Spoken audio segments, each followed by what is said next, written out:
Well, well, well. Finally, we're back once again. Easter has come and gone. Well, I guess it's not gone quite yet, second day of Easter after all.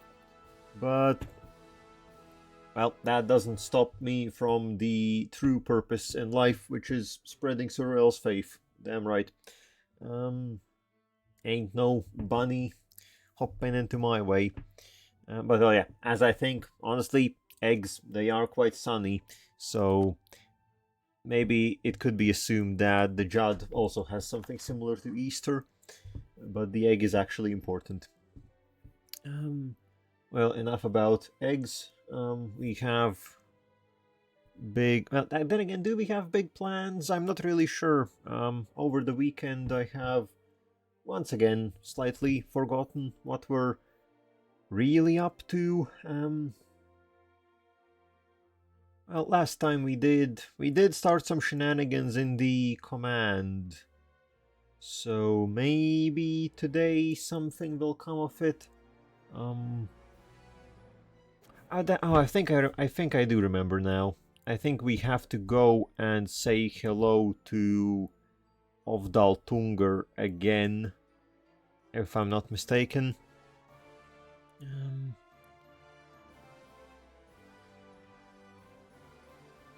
So we'll see about that.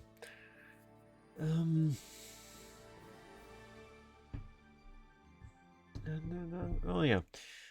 Okay, there we go. So many things are happening. Yeah, we relatively just finished up with the Tiger command. Had a bit of a thing. So when does our peace treaty end here? That's until 16. So yeah, we have 6 years. We have 6 years to get ready. Which is plenty. We can definitely manage something in that time. And then what is this? Why does Ovdal Tungr... Excuse me, why the hell does Ovdal Tungr own these provinces? But more importantly, why does it own Doveswall? Huh? That's interesting. I guess they had a war with Sugembar, but still, I guess because Krathanor holds Gemisle, they can take any of these coastal places. Sure, interesting. Well, by interesting I mean kind of weird, but who am I to say? So, but yeah, Ovdal Tungr, with you, our peace is almost over. We have 3 months. Basically, by the time that our armies get there, the peace will be over. And we will be able to do some stuff. The plan is... Well, we have our claims. We know what we need. And we're gonna see how much we can pick up. I would very much want some Krathanorian provinces, but they are all very expensive. But okay, that aside, what's the unrest situation like? Very, very minimal. So, I guess seeing how minimal it is... Okay, I think we leave one army behind just to... 12... Oh, you have... Okay, we still have slightly weird army sizes here because of the accidental losses that we had.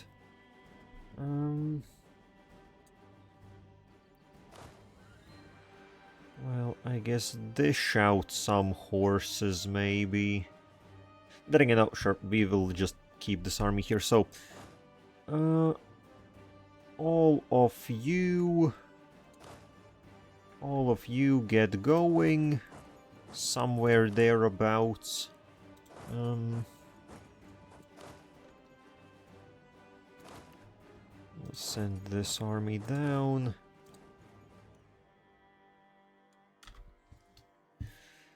Okay, so where are the Bimlau provinces? Those two and that one. Yeah, since it's only 0.3 per province, we can just suppress that quite easily.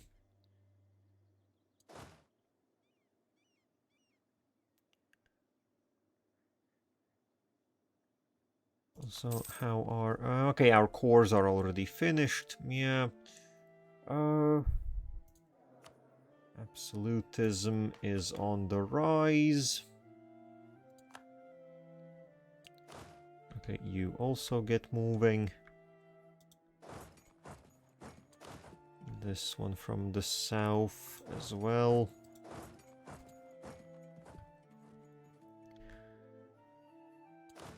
Okay, so here, split off.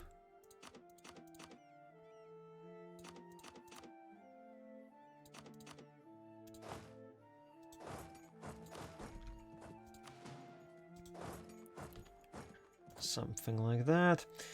Now they will deal with anything in Bimlau. Yeah, okay, yeah, that's decaying. That's decaying quite quickly. And Nefaceton, 10% chance. Shouldn't be too big of an issue.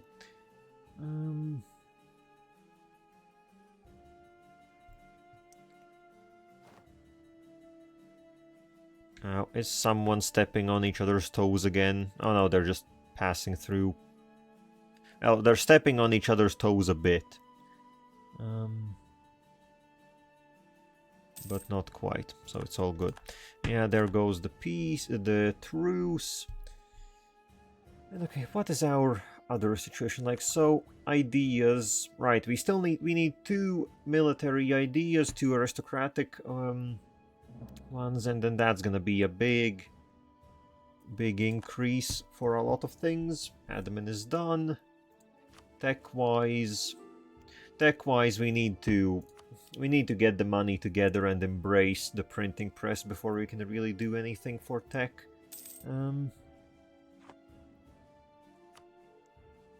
What's this? No, who the hell are you fighting? I have no clue, but sure, go on ahead. Oh, these guys over here. Interesting. Why do you need my...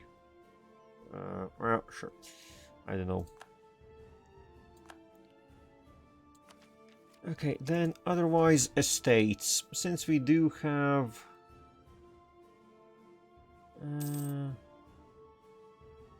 yeah, we are going through revoking stuff, seizing land now, because we do need that absolutism. And I think one we could definitely... do I need more? Equilibrium. Well, maybe we will just have to deal with some rebels. Because I guess what... how much absolutism do we actually need to squeeze out? So, if we get enough crown land, that's gonna be plus 10, so that brings us to 74, well, 75 basically. And then I guess we can leave something. We should also be getting more absolutism from maybe government reforms. Well, I'm not really sure. Honestly, we wouldn't have these problems if I didn't lose so much crown land, because I'm pretty sure we had like the plus 10 maximum absolutism from crown land. And then because the goddamn nobility took so much away.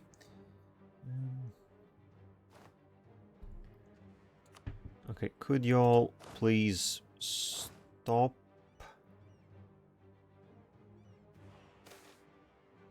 Okay, more magic studying. Sure, work harder.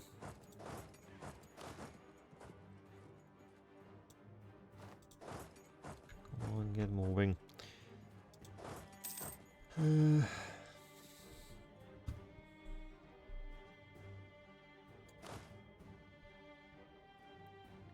Now, hopefully this time Ovdal Tungr will not just purchase like 90,000 mercenaries. Would be a bit lame if they did it again. Yeah,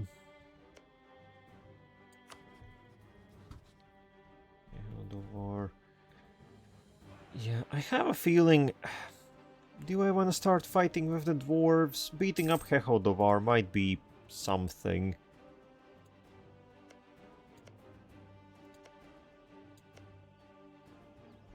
Oh, and this is so sad. So sad. Kragdumvror has fallen entirely. Well, yeah, the orcs are... Tarakar is doing very well. They are doing very well by the looks of it. 200 development! Trophy pile level 10. Ooh, yeah. I know the orcs have like a mechanic for stealing development, but boy oh boy, are they stealing. Are they stealing? 25,000 manpower from one province. That's something. That sure is something.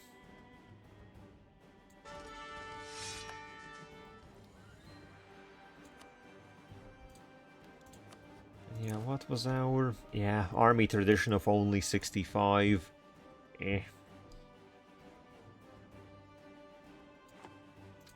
Really need to somehow get that up, but I'm not really sure how to go about it. Well, mostly just fight. That's what I would say. Okay, so... Don't tell me that that was my siege general. That would be very sad. Well, piss, I think that was our siege expert. No. That is disappointing. That is disappointing considering that we are about to do a lot of sieging. But, oh, well, so we'll just have to do with whatever we can get. Okay, also, we need to make sure that we are in the positions that we want to be in when we start the fighting, because no, then again, these are, we control both sides, so the naval blockades won't really stop us from crossing. That's all good, that's all good. Okay, so... yes, Krathenor, Silverforge again, but they're not doing anything, and Nathalair as well. Well, isn't that cool for you? So our goal, I guess Gordir. Sure, Gordir, because we are taking that one definitely. I assume most likely in this war my goal is to take, I guess, like this southern part, because it would be excellent if we could pick up, okay, here, Bahari, and that would finish the Bulvari group. So we need what? We need one province. We need Reuyel. Yeah, that one province, and then this island, which is cheap at least. Well, at least this coastline is also cheap. So we will definitely manage at least that much. No doubt about it. So, yeah. War, what was it? Gordir. So, I guess... where are you? I need one siege. One siege, that's the best we've got.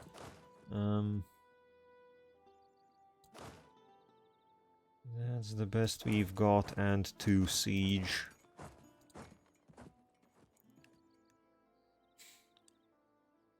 The other armies stay in reserve in case In case something pops up, though, maybe it would be worth it sending up the artillery.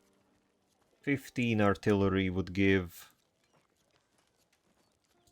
Okay, yeah, we can definitely send up 5 artillery.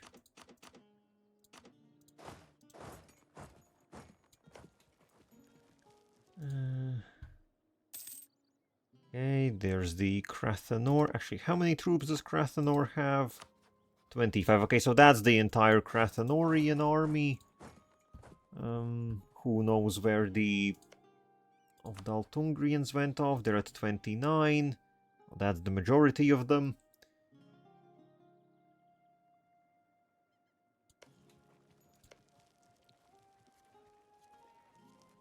Okay, and yeah, with our... Ah, damn, they have built ramparts. Well, yeah, with our siege ability and with the full spy network, we are hovering roughly around 0, except here, because there are local fortifications. Of course there are.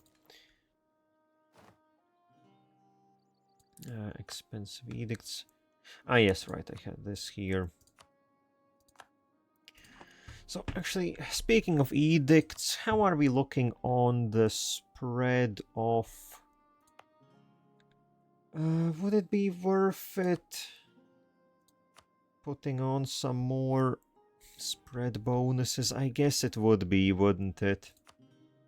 We do have the money. We definitely have the money.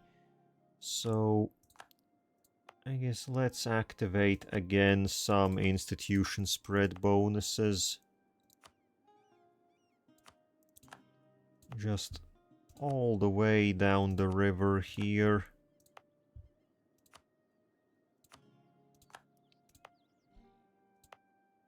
Boulevard, definitely. Where else do we have states?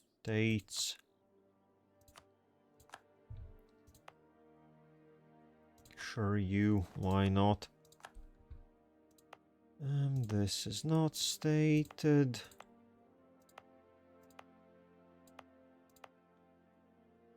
Okay, for now that should...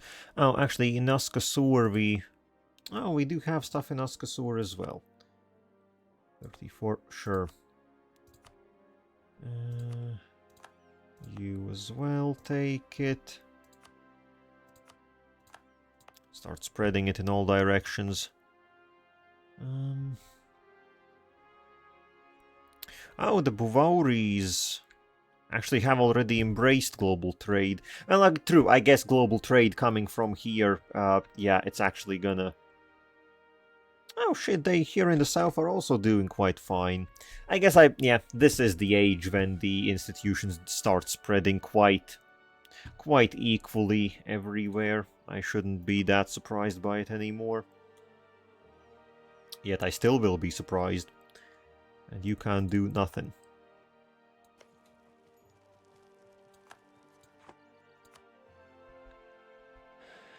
Okay, food shortage, nice. Yeah, food shortage, water shortage. These sieges are moving along decently well.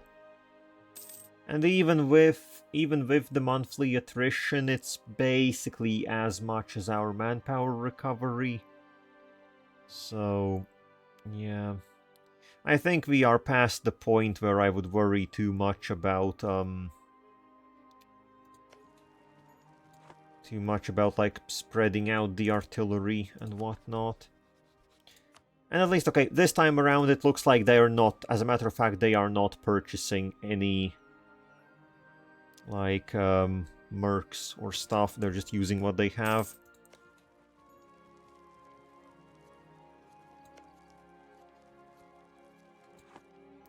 Okay, so then we'll have this. At least Krathanor doesn't have a single fort, which I am somewhat surprised by. I would have assumed that they would, I don't know, have at least 1 or 2 of them. Well, at least in their capital.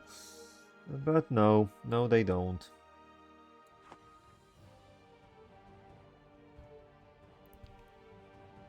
Oh, they are. Well, what do you want? Do you want to go?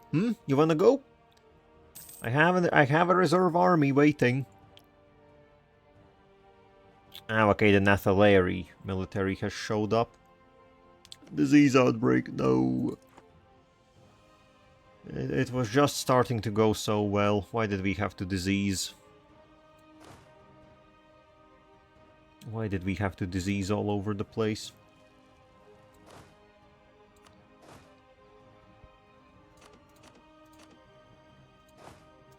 Send in some additional artillery. That should give it like, what, 2 extra? Like 14 extra percent.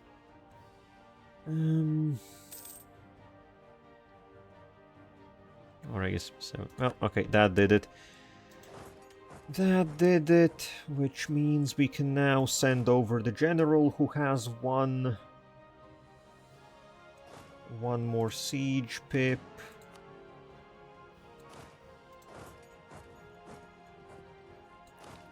And I guess pull this army out. Ah, made it just before the end of the month. Perfect. Okay. Now, once we take this one, we will actually start fighting them. Oh, and I see their capital has moved to Orgelovar, which I guess makes sense. It's the only other hold which they control. And damn, I actually didn't notice. I thought Orgelovar was quite undeveloped. They've actually pushed it up to 70 development, and it's also a metropolis. Why is everything becoming a metropolis? I guess it depends on the goods. And they are digging it. They are digging it again. That's cool. That's cool. I guess unlike Argortstun, they're actually improving the place. Because I think Argortstun is very much ignoring all the other holds which they have. And they're just working on their main one. Which arguably is only 68 dev. They haven't even improved it that much.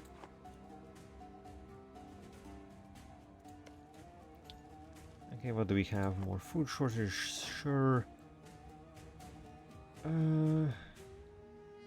Do I want to try moving up here? It's a bit... Well, actually, why not send some troops around?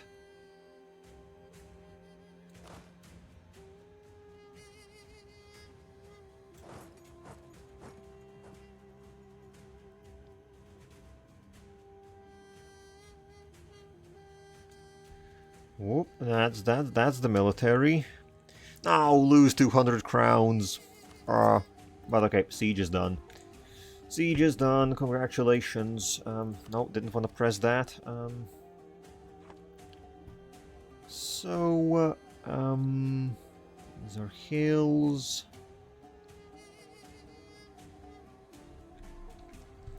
We could do a quick... Oh, they're moving their entire military. No, they're not moving anything. Decide. What are you moving? What are you not moving? That's what I thought. Yeah, we won't be able to occupy the island, but it's only 5 dev, so we should be able to take it from them without too much trouble.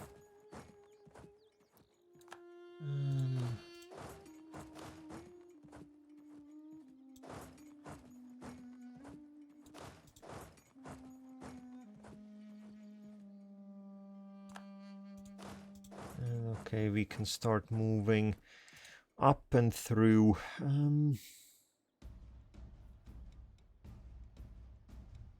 At some point we will have to take a fight. No, my favorite man, the commandant. Oh, he was cheap. He was level 3. He was a good lad. Or lass. I don't remember anymore. So do we have... I don't think we have anyone that's discounted in the military side of things, and I would very much prefer someone that is discounted. But sure, let's cycle through a few. Well, honestly, with the money that we have going around, we can just take... Plus we have already pretty decent discounts on the advisors. So let's see if we can get someone that's, I don't know, like level 3 with something useful.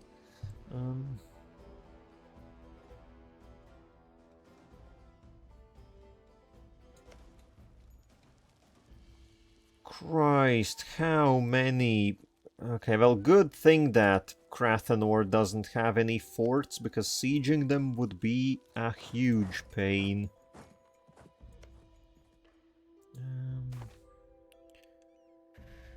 Establish cantonments. Durklum. Sure. 2 base manpower. Cool. And yeah, honestly, the money is going, which is good, because at this pace we'll be able to get the... We'll be able to get our institutions up relatively quickly.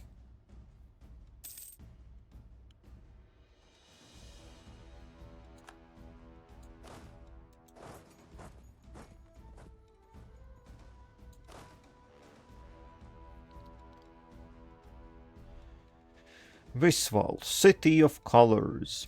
As the only city in Canor producing all kinds of dyes, the influx of merchandise from Aliantir has not succeeded in tarnishing the production of Visval, which today is more prosperous than ever. Hey, Visval, that's the... Not here. Visval is down here. It's the funny city. It's the split city. Yes, North Visval, South Visval. I didn't know that they did dye stuff. I thought they would be just like, well, I guess a basic city or something. But cool, if they have dyes.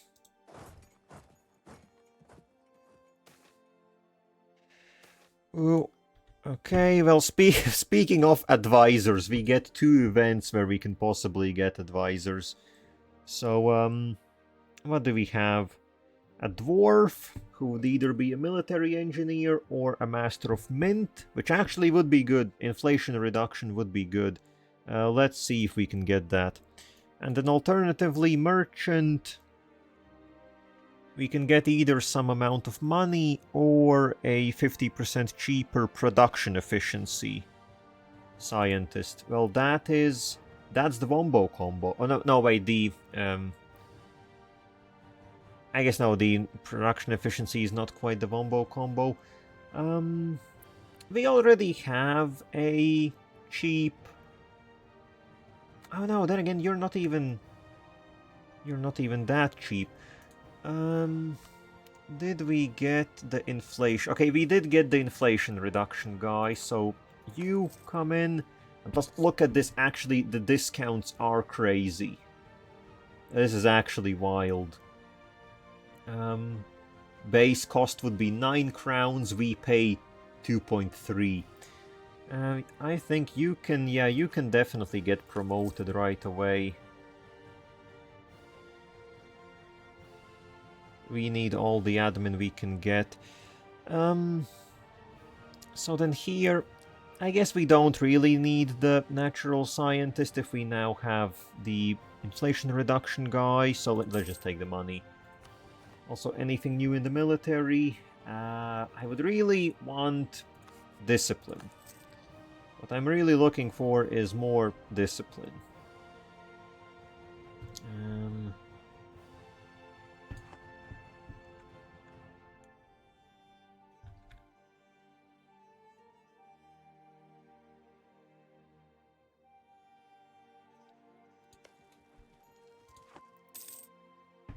What I'm really looking for is discipline. Christ, yeah, these sieges are horrifically slow.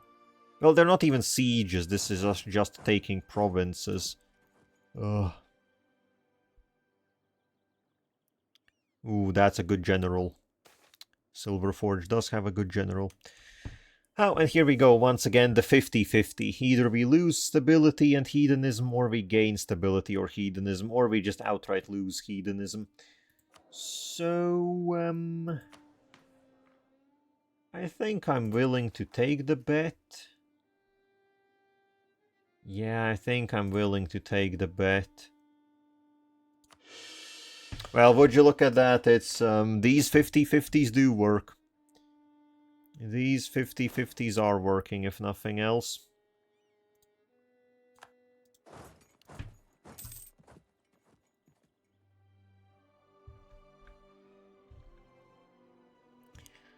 Okay, so now I want to already check how much are we gonna need in order to take what I want to take. So we're gonna basically need these provinces, and I guess it would be good to grab the fort. That would be up to 60. Okay, so that's actually pretty chill. We can even get some more stuff, potentially. Oh yeah, and then as soon as we pick up... these provinces instantly get very expensive.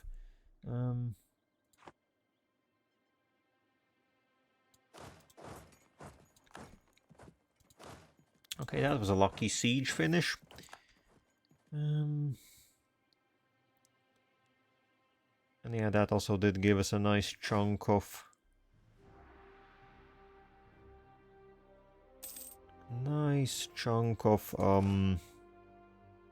war score. Now then, okay, we don't need this many people here. Pull out, I'll say pull out the entire army. And then, how much? I guess we need artillery again. +4. Yeah, send in 3 artillery. That's gonna give us an additional point.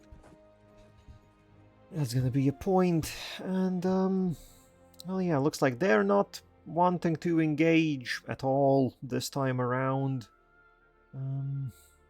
Ow, disease outbreak.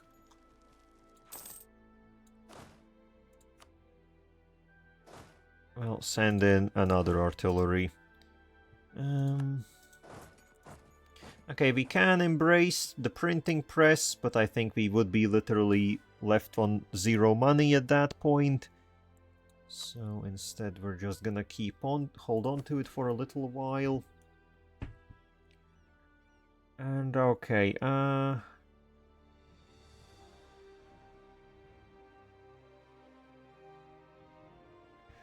okay, so now we can do something.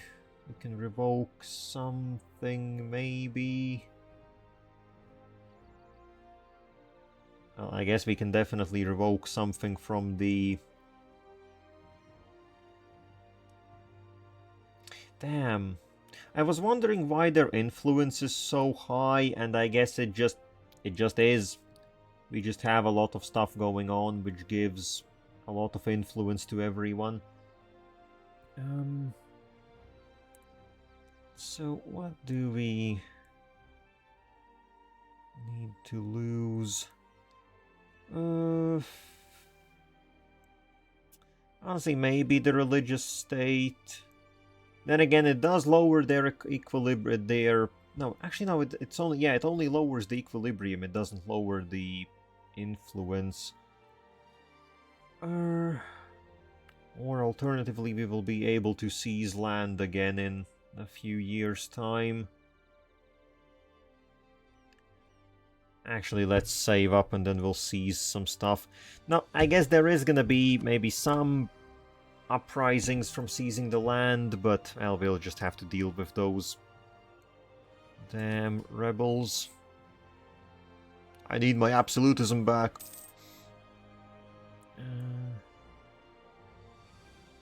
Yeah, holding less than 30% gives penalties, so this will get us at least out of penalty territory. Refugees. Well, make yourself at home.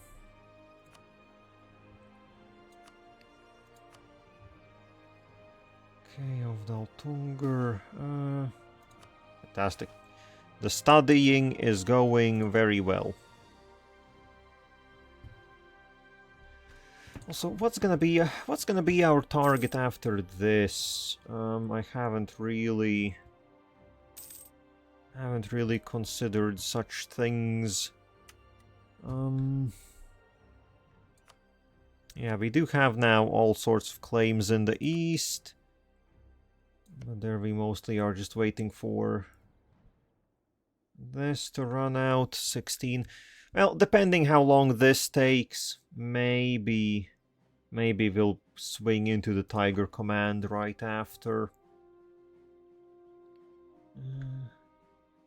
Because I guess what we have this fort. I'll say I think I will not take Orgelovar, simply not to ruin it, but also because maybe I think that would be a bit too much of a hassle. Plus, I don't think we per se need it really. I don't think we need it to gain everything that we need out of this. And yeah, then I guess this war. And then I would assume one more, and that should give us all the territories that we need for the missions.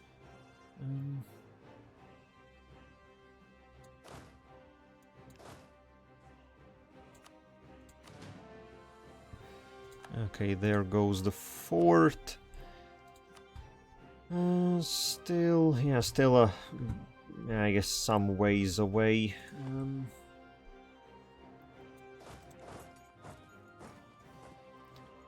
Oh, the Silver Forge military. I don't really want to mess with the Silver Forge military. They are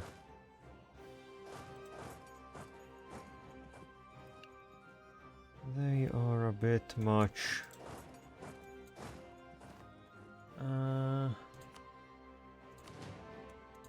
Then again, we do have some grasslands up here. But, well, if they choose to run... then that's that. Come on, run faster. Dwarves, little legs.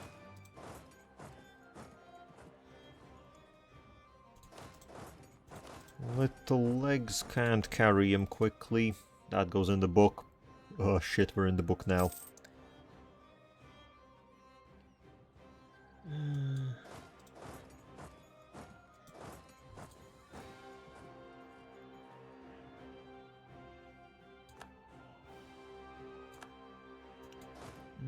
Then again, I do wonder now how much will taking this land net us. Because this isn't really developed. So it's not that important. I guess we do have one more fort. We do have one more fort available. We pick that up. And then, well, maybe we can just not take this province. And then we should be quite close.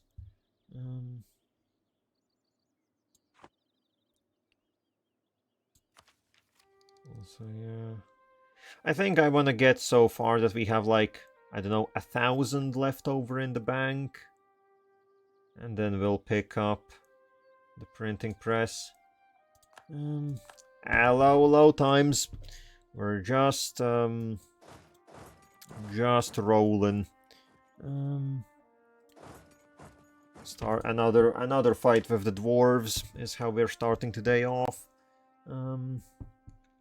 They do have a good chunk of good land. And the military, but they're not really doing much with that military.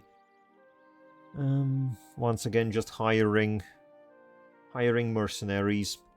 Though this time they're not even trying to backdoor us. This time they're just, I don't know, sitting around, watching. Oh yeah, also I keep forgetting, trying to fish for a decent advisor. But come on, is it so hard to get one discipline advisor? That's all I really want.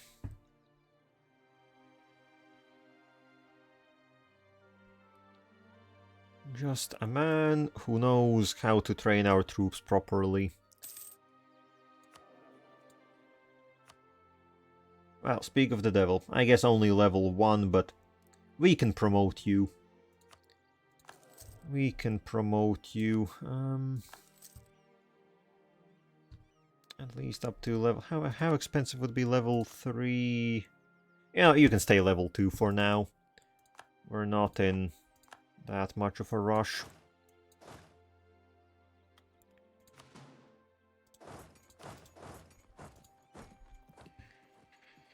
So, I guess, yeah, we have 1/4 left. Their capital will be left untouched in this fight. And I assume taking the last fort should hopefully push it far enough for us.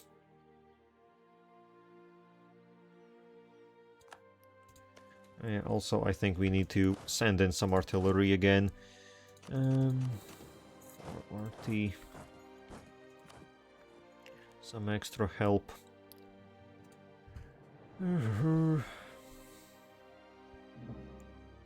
Another insult. Gaved, why do you have to be like that? How often do I have to tell you? How often do I have to tell you? Could you just be a bit nicer?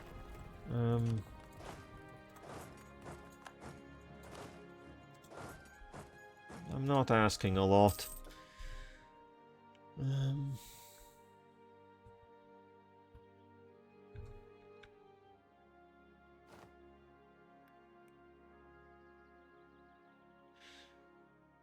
Okay, another water shortage. Hopefully the next one should do it. And then we'll see how far it tips it.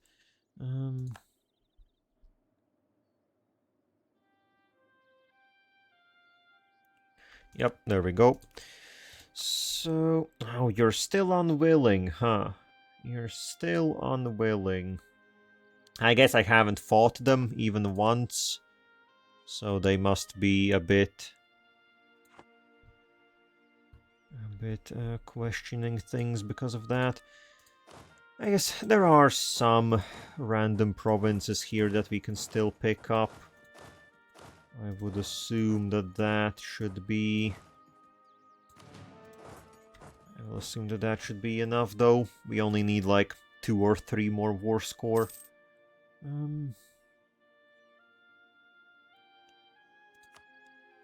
Though, do I possibly want to take Gem Isle?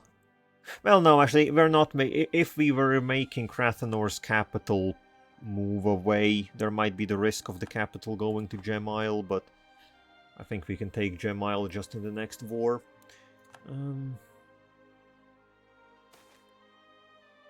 More refugees, yes.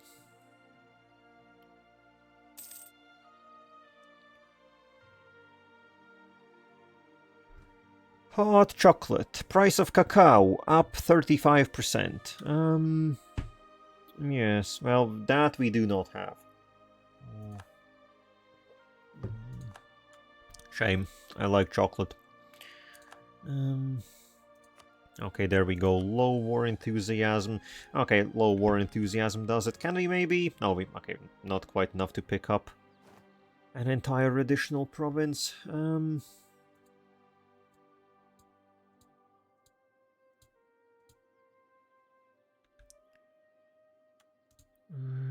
Yup. Shame. Would be nice if we could get this, but, you know, considering that we didn't do a single fight, I guess we still did lose like 25,000 manpower in attrition, simply capturing everything. Yeah, almost 30. But, I'll take it, it's a good one. So, not a lot of land, but it's okay-ish land, plus 2 fortresses. Even though, I think maybe we'll get rid of one. Then again, maybe not, we have the money to maintain them. So... Okay, just everything that we need. Again, to make sure is this. Yep, it's the culture stuff. And that's that. Pleasure doing business.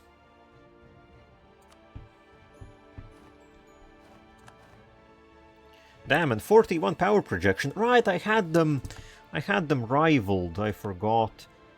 A bit weird. I would think that we should be, I don't know, we should count as a bit too strong to even be able to rival them. But I guess the game doesn't see it that way.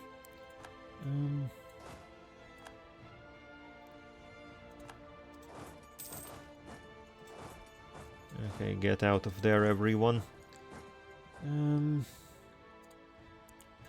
So, that's some new cores.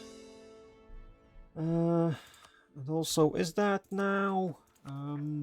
Where is it? Government, Bolvari. Hold on a second. Ow! Oh, I actually did need that province. Shit. Well, that's a bit of a pain. Yeah, was so focused on getting these two that I guess I could have just not taken this fort and would have likely gotten Vernat instead of it. Oh well, not the end of the world. We'll get them next time. It is gonna delay 10% CC a little bit.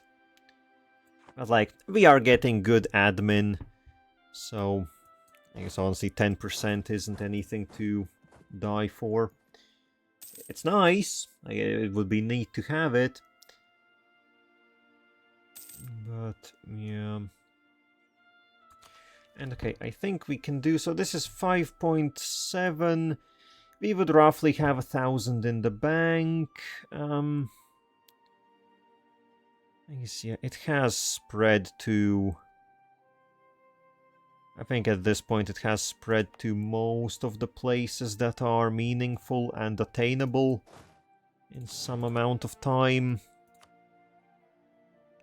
So, sure, printing press. There goes a lot of money. There goes a lot of money, and we can indeed pick up some technologies right away. Yeah, sure, give me the admin one. Oh yeah, right, I forgot, we are right here, admin 17. Gov capacity, 10 admin efficiency, universities. Yeah, I forgot that we were so close to it. And then, now, I'm not sure about flintlock muskets, because we are close to finishing aristocratic, and I honestly think that that takes a bit of a... I think that that's a bit more important. Yeah, I think I want to finish the ideas first. Which we almost can do. 350 per... Almost there. So that just leaves the last one in aristocratic ideas. And, yeah, then we'll be moving on.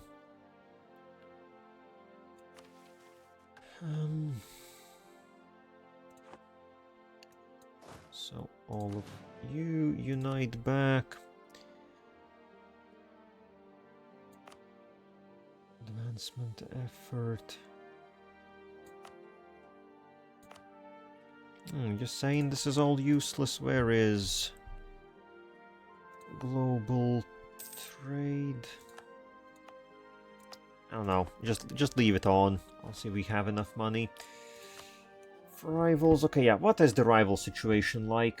Sirenvor, I don't care really. Gavad, I don't want to rival again. That's pointless. I really would like to rival some of these sub-commands. Like, I really would like to rival just the Tiger command, but I guess they are a bit too. I guess they're not in much of a good position, so maybe understandable. And holy shit, what has happened to the Dragon command? They have 19k. Oh! I didn't see that.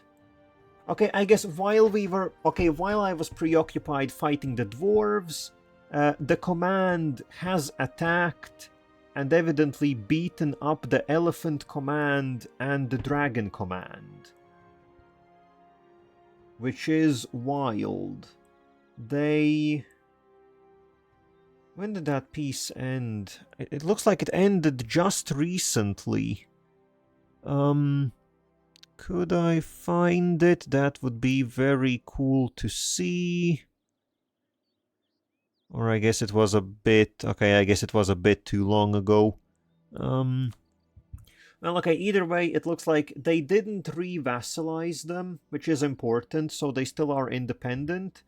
I guess it looks like they did take some land. I guess they definitely did chew. They definitely did take some provinces. Oh, actually, yeah, Bloodsong and Thunderfist have moved in. So they took a bunch of land here along the mountains. And yeah, the Dragon Command is absolutely wrecked. And the Elephant Command is also somewhat beaten up. Okay, that's just perfect. What can I say? That's just perfect. So, and yeah, how long... Well, I guess, yeah. So, rivals, rivals, I don't really... Siranvar, sure, why not? That doesn't really matter that much. But okay, what does matter is the fact that we have 2 years until our peace treaty with the Tiger Command ends. And I think we have to capitalize on it, so armies start marching again. We need to get mostly everyone over back there again.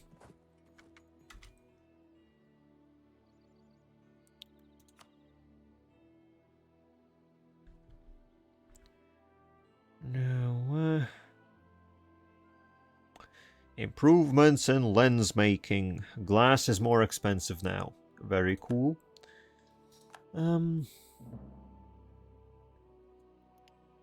So, looking at trade once again, do we have... So we currently are collecting in Bulvar. We collect 30. We do have 88% control in Brassan. So theoretically we could collect a little bit further downstream. Let's see. Okay, so yeah, we make... Rising Star. National taxes, no, I don't need that guy. So we make 30 here. Let's say if we move the merchant over, is that gonna improve?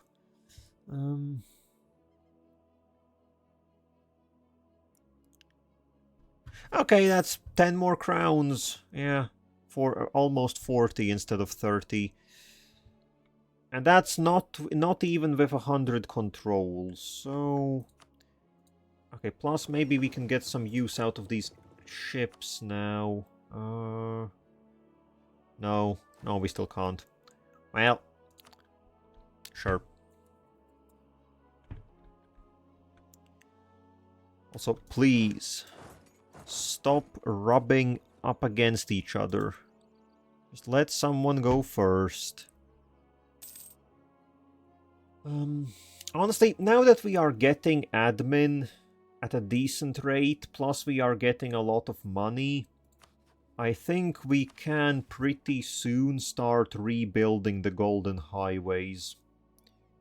I think very soon the time for that will have come.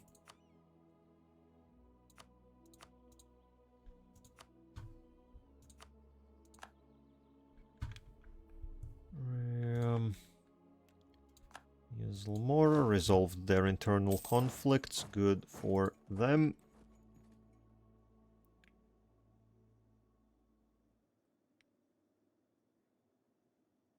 Okay. Also, how is our... Yeah, we could make some more states. Honestly, governing capacity is doing quite well currently. We could bash out some extra states, but... I do want to get the next admin tech, so got to save up a little bit. I like edges. Spy network construction, I do indeed like those edges. I do indeed.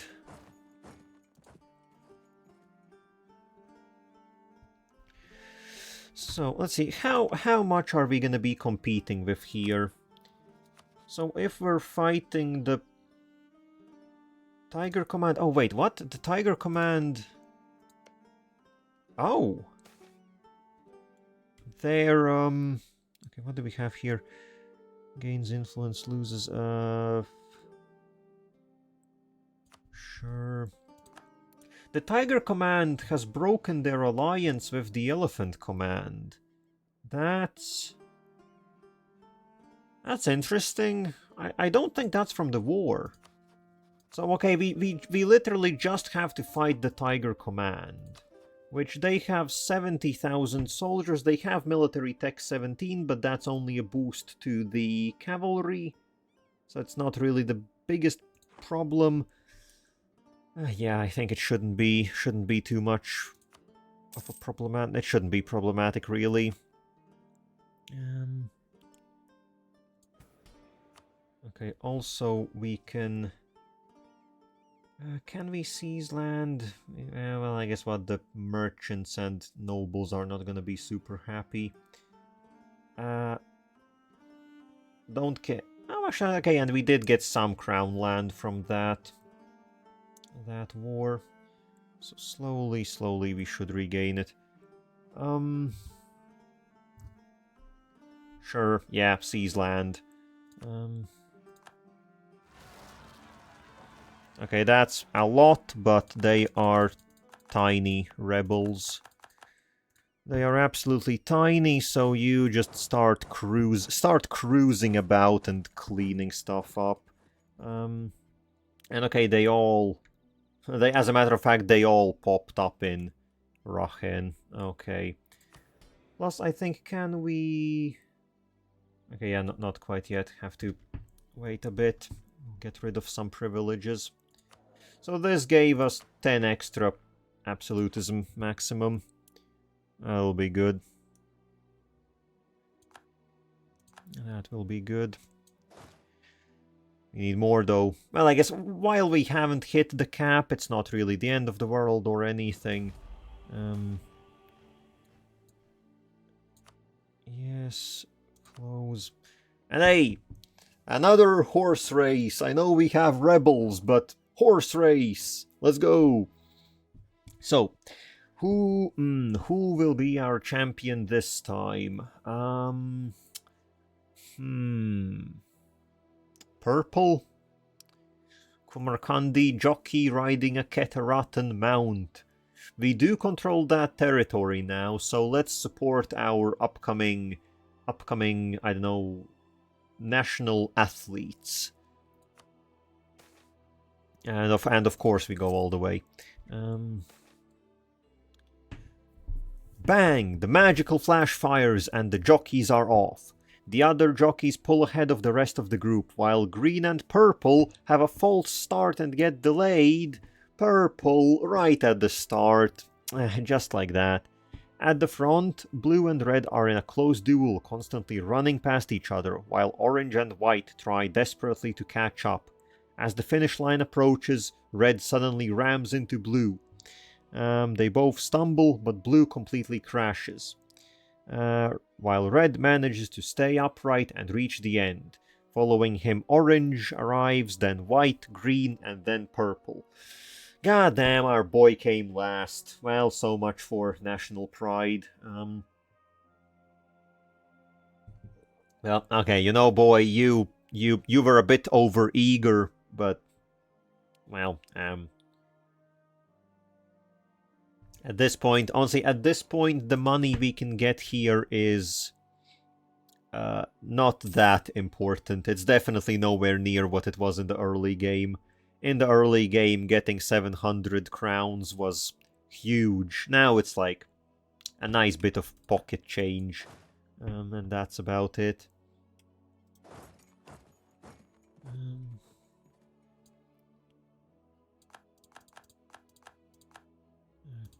Okay. Actually, did them controlling... I don't think them taking control of the provinces did anything instantly. Yeah, it's only if they succeed, which they won't.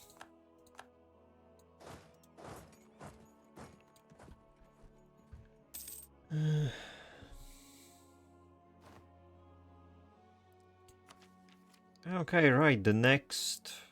Yeah, next universities are already available. Honestly, I do very much want universities for the purposes of getting the 10 admin efficiency is gonna be huge for any wars. I guess getting that 10 admin efficiency is literally the same as getting the 10 CC from the culture groups.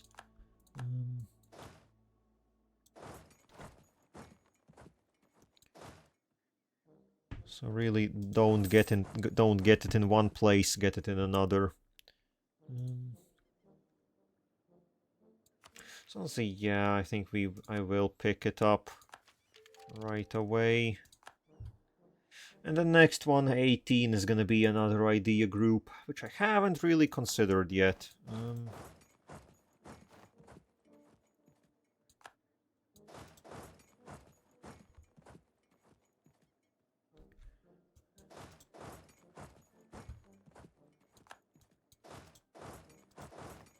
No, don't go there. Don't go where you're going. Go south.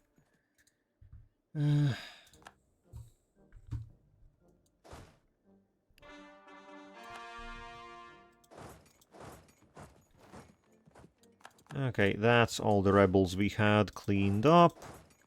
Very cool. Now get the military in line. Okay, so the forts will deal with the occupation.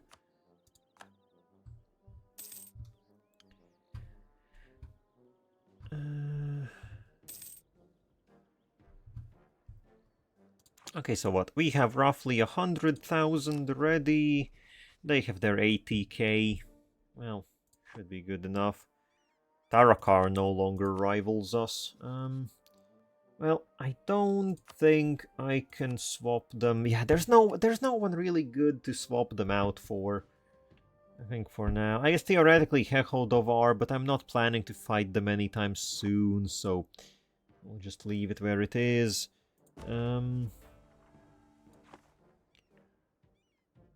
So how close are we to finishing? I very much want to finish aristocratic ideas before we start this war, because that would be, if nothing else, one extra siege pip for everyone. Well, I guess everyone freshly recruited. Which will definitely help. The Tigers do have some decent forts. Yeah, and then we'll get the military tech a bit later.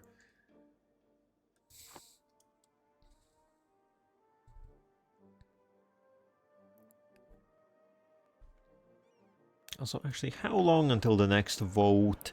1618, 3 more, I guess like 4 more years until the next exemplary vote. Which will be nice.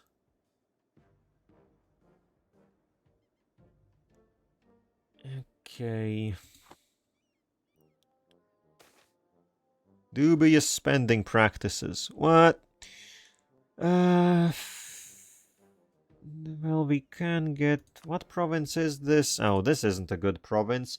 This province will have coal. Suddenly, it's a lot better province. And hey, Molokodarko? Hope I pronounced that right. Welcome in. To my little corner where we do some Jadd stuff from time to time. Okay, sure, corruption. Well, yeah, we are, what, 1600 currently? Just doing our stuff, finished some wars in the northwest recently.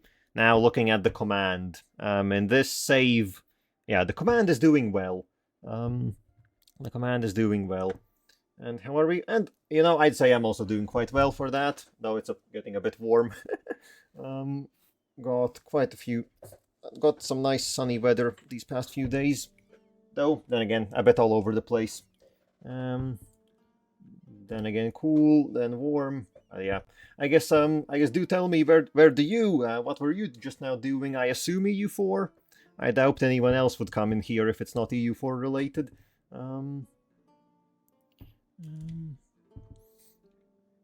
But yeah, and also Anbenar, or just vanilla, or something different.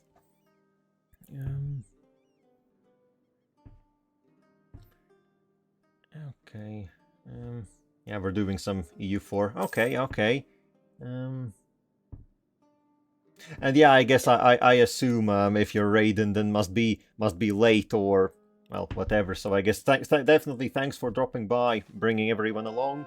And yeah, I guess have a good rest of your day, evening, whatever it may be. And oh, Rahen, could these spirits stop being like this? Huao Gui. So, disclaimer, I guess I do like reading everything out, so if you don't like listening to a lot of babbling and instead want to see super duper gameplay, I think I'm gonna disappoint you. I'm not the one for that. I'm the one for slow gameplay and lots of lore reading in somewhat good English. Okay, what do we have? Huawei, this is a new one. Local leaders in Satarsaya have been sharing reports and rumors about a peculiar creature, a monkey-man hybrid, that has been sighted coinciding with the unexplained disappearances of individuals who ventured out at night. According to a local hunter who claims to have survived an encounter with this hybrid, it hides behind foliage, using an irresistible smile to lure its victims closer. Once within reach, the creature swiftly strikes its victims with a rock, dragging the bodies away, leaving no traces behind. Attempts to eliminate it using conventional weapons such as spears, swords, or arrows have proven futile, as they seem unable to harm the creature in any way. The hunters referred to this entity as a Huao Gui, translating to ghost monkey. And the local community implores Satarsaya to take action. The mages have identified it as a spirit, advising that spirit hunters, though expensive, should be engaged to deal with the situation if a resolution is desired. Well, we could pay a lot of money, or we could just say, deal with it yourselves. And I think, yeah, I'm pretty sure they just will have to deal with it themselves.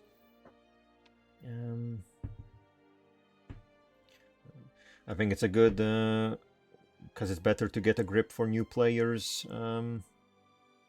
Yeah, I think I do like what some of the semi-regulars that I do have, like, they don't know a whole lot about Anbenar or EU4 to begin with, so I guess it does pay off to, I don't know, do things a bit more slowly and explain things a bit more intricately, though I guess maybe I'm not the best one for explaining stuff, since I'm like, I don't know, decent at the game at best.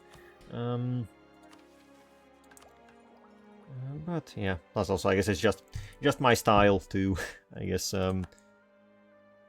take things a bit more slowly.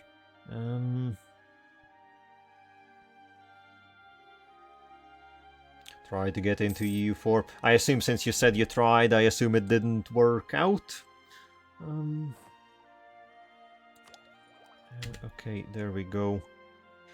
Okay, so aristocratic ideas, that's our finisher, which now gives us absolutism, which is good, and leader siege pips as well, but more importantly, we do get some nice policies. I guess since it's for free, we can pick up the Noble Loyalty Act. Yeah, it doesn't cost us anything. And then we don't need the taxation, but licensing of the press. There we go. Yearly hedonism and reform progress growth. This is what we want. We have adopted strict rules and regulations in regards to printing to minimize the amount of treasonous and abusing texts in our society. Yup. I do have it, but I haven't played much yet. I'm not against playing a game again, but I'd rather do it with someone I can actually talk to, rather than playing on my own. I guess, yeah, honestly, yeah, I would, I think before Anbenar, I played everything just single player, but after, I guess, I have played Anbenar co-op. I guess not really co-op, not really cooperating, but we didn't worry each other, we just played the same game. I did play it with a friend, and I would say that was a entertaining way to play. Definitely have to manage a bit which nations you pick, since, like, I would say something like the Jadd isn't really good for, I guess, like, multiplayer play, but like, I definitely want to play like that again. It does make it quite a bit entertaining. Yeah.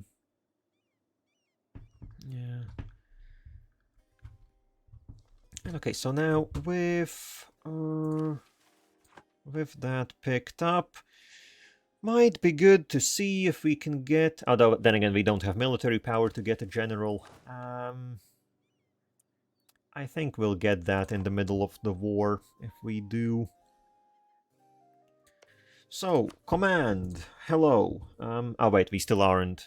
Oh, I forgot, yeah, that we are still waiting for the truce to run out. So how long is that? 1616? We have a year's time. Yeah.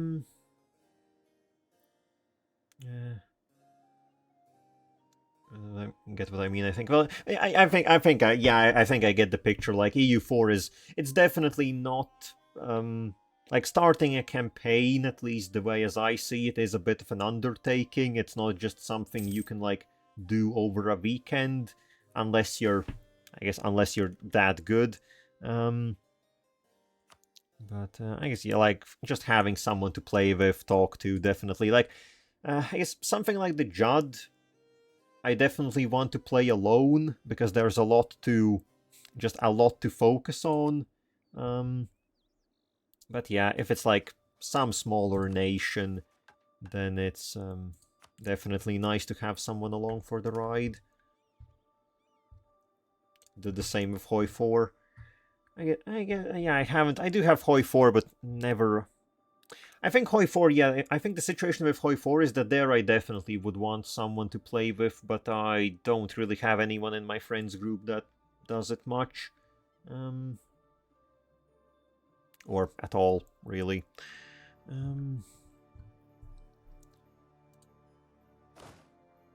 So, all of you... Oh, well, there goes the truce with everyone in Sarhal. Do some drilling. Do some drilling before we do a war. You can play a game if you want. I do play it a lot, even though I don't have many hours. Now, I guess not sure, I think I am a newcomer after all as well. Well, I guess maybe. Like, you know, I don't wanna say anything right away, but because I guess, like, I haven't really had the itch to play it either. I think I mostly, I guess, like my daily schedule is mostly filled out with stuff to do. But yeah, especially since I did start up a Warhammer 3 campaign recently. So that's something. Very disappointed that I can't stream that game. My PC is quite, well, I don't know. I wouldn't call it low end, but I guess maybe in this day and age it is low end. Simple as that. So, a bit of a shame. A lot of games I would want to stream, but yeah, it just wouldn't. Doesn't really work out. And I'm out of a drink. Need to pour myself something else. Hey, Buvauris, where the hell you walking? Fighting someone. In Sarhal, no doubt.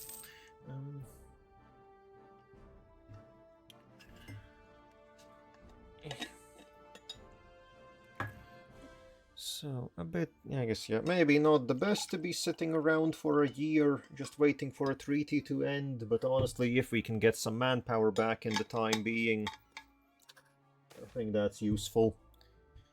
Oh, Damesteer is dwindling. Oh. I didn't even know that we had Damesteer here. I guess we did.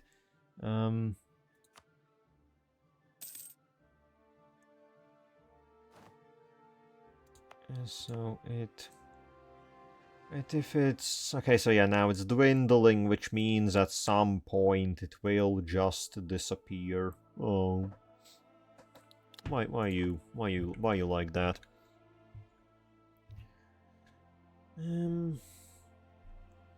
So as we drill... Honestly, we could get some more artillery on the field. That could be something.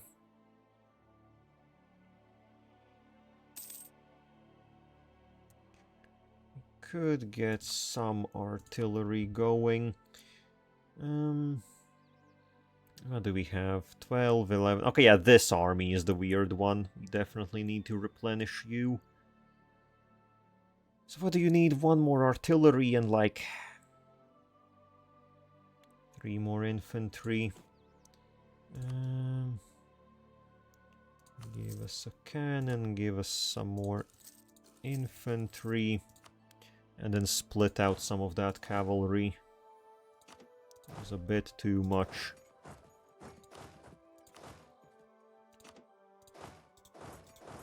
Everyone gets one.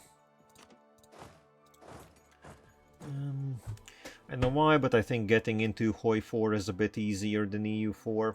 Might just be me though. Like, I do think both are as equally difficult. Yeah, I think with... I don't know, I would say with Hearts of Iron, it definitely helps that... What? I guess maybe it's not an entirely correct statement to make, but I would say in general you have less things to worry about. It's more focused, right? You know what you're getting into. It's World War II. You are doing fighting. That's what you do, and everything goes into it. With like EU4, you have economy stuff. You have trade. You have a lot of very different mechanics. I know that obviously Hoi 4 isn't just making soldiers and smashing fronts together, but at least I would say it's all for one purpose, if that makes sense. In EU4 you can just play tall. You can just play tall, never fight anyone, do diplomacy stuff, and that's a game.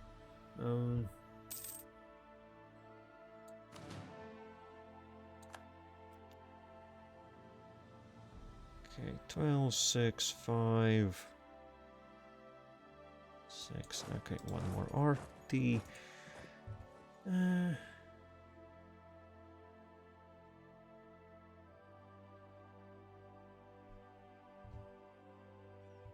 Well, you can, but it would be a very short game. Well, yeah, I don't know, I guess I've... Like, I don't have... I guess I don't have too much time. I have some time in Hoi 4, I don't have the most. I guess, yeah, I don't know, maybe it's my approach, but... I guess I've never tried to do, like, I don't know, political RP or political shenanigans or stuff like that. I think for me, Hoi 4 is very much just play whatever country I want, make a big cool military and go crush everyone, sort of the game. So...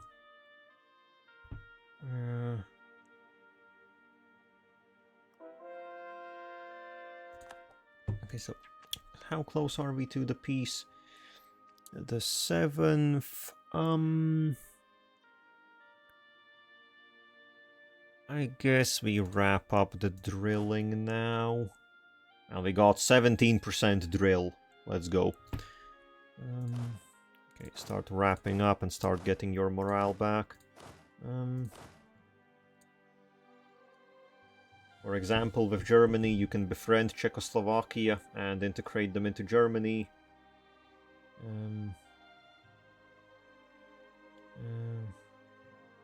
Also, if you do that, then Hoi 4 should be the game for you, but not Hoi 4 really. Hoi 4 should be the game for you, but Hoi 4 shouldn't be the game for you. Mixed messages. Mixed messages. Also, speaking of messages, that was not a good message. The command is planning to attack the Tiger command. I don't like that. I want the Tiger command's land for myself, not that they take it. I guess we'll have to see how it goes.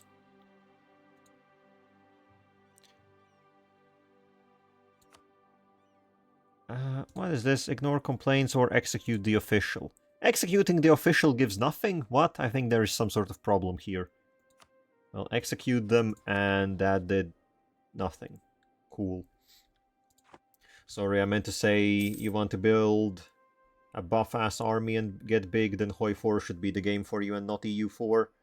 Well, no, I guess that's my main goal when I play Hoi 4, right? When I play EU 4, well, I guess I do that also when I play EU 4. That's why I'm playing the Jadd after all, not someone like the gnomes or something that just dev and colonize and stuff. I know also the problem is for Hoi 4, I don't have the DLCs. I've never picked up like a big package or anything for EU 4. Some years back I got everything that was out at the time and for relatively cheap. So that also plays a role.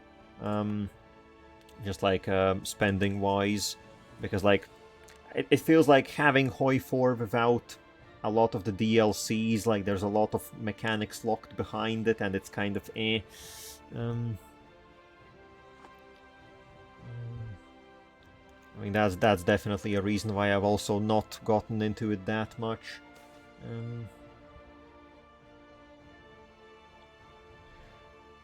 Okay, what do we have?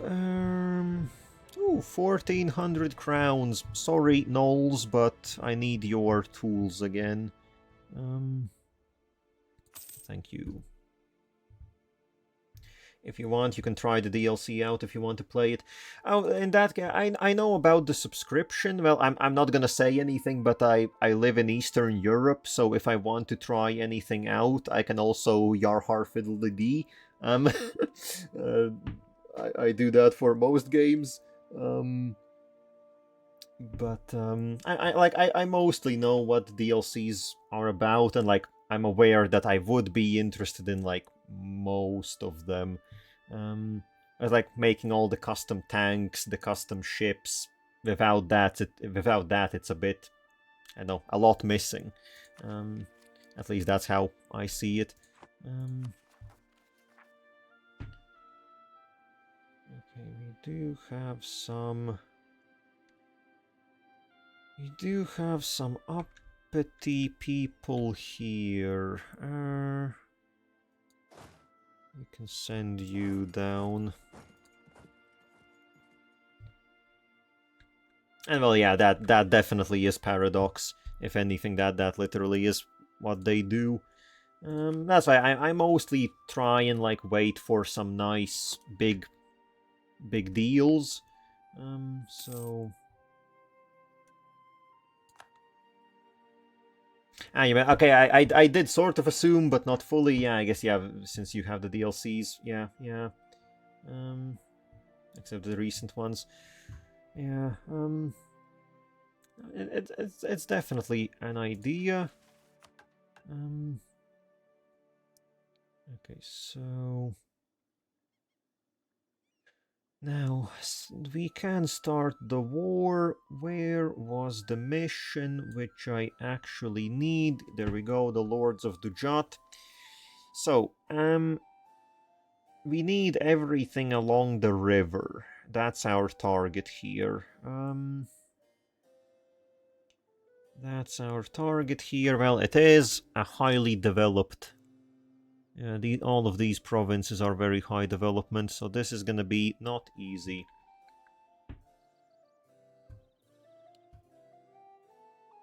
I would get the DLCs for EU4 as well, but I first want to play with someone to get the mechanics. Yeah, I think for EU4, I would say it's a very similar situation. That like at this point, many of the DLCs are just so ingrained into the game. I think some of them you can do without. Like I don't have.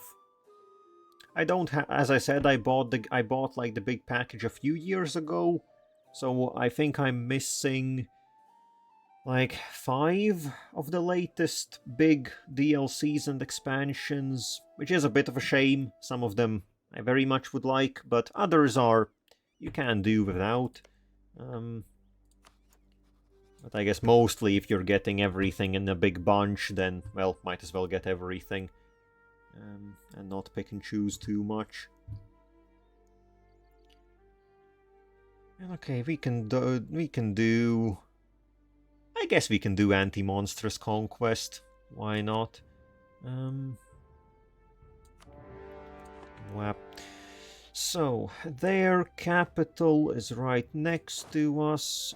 Chuck this army on. And then we have someone here. I know they have integrated 4 necessary DLCs into the main game.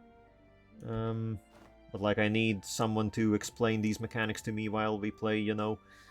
I guess, yeah, there is just a lot going on, right? Like, I guess at this point, I don't think about it anymore. I guess, as with all Paradox games, you get to the point where you just click through all the menus and you know what you're doing. But it definitely takes a few hours, well, a few campaigns to get there.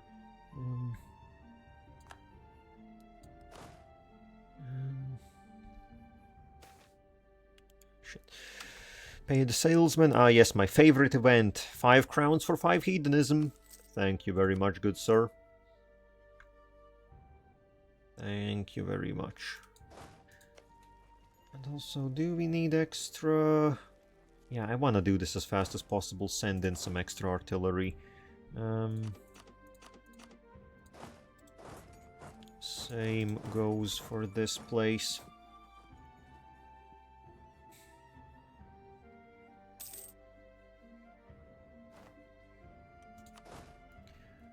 One, two, three. Wait, actually, how many do we need here? Because this is level 5. Oh, no, it's the same 15. Send you in.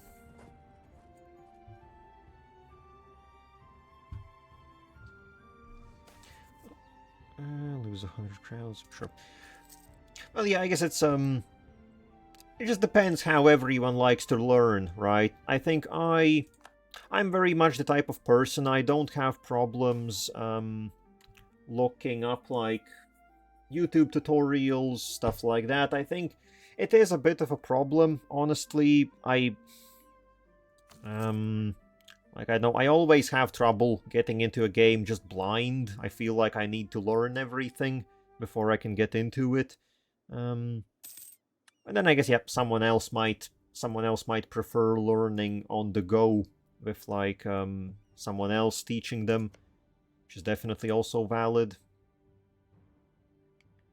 And okay, it looks like, yeah, the command has joined the fray against the Tiger command, which is not perfect, but I guess I did sort of see it coming. I was hoping it would be a bit later.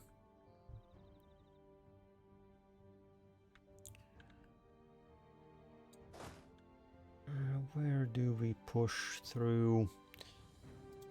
Let's push through there. you know, I still like to have someone that I can always ask on the side for things. Oh yeah, definitely useful to have. I guess in that scenario, my option would be like, well, just keep the wiki open. Like, keep the wiki. Honestly, I still use the wiki so much just to learn bits and pieces here and there. It's great. But yeah, obviously having another person that can actually explain it can be much more just, well, yeah, just better.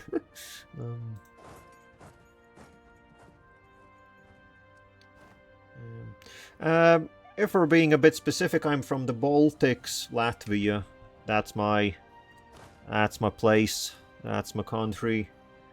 Yeah, country no one's heard of. Let's go. Then again, I guess honestly, in recent years, I can't say that anymore. In recent years, people seem to be somewhat aware what the Baltics are and so on. Can't use that joke anymore.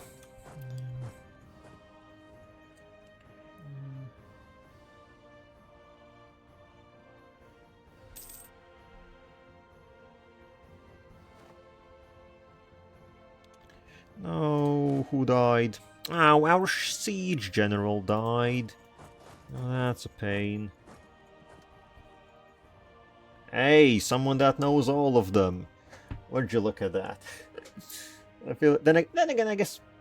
Okay, now what order are they in? What's the burger? What's the burger? Who's on top? I think most Europeans know the Baltics by now. Well, I think the Europeans have always sort of known them. Just, you know, going by the fact that, like, the default on the internet is the US, sort of. Then it's like, what the fuck? We know Germany and England and France, and then that's about it. I think Europeans have never been that bad about knowing or not knowing it.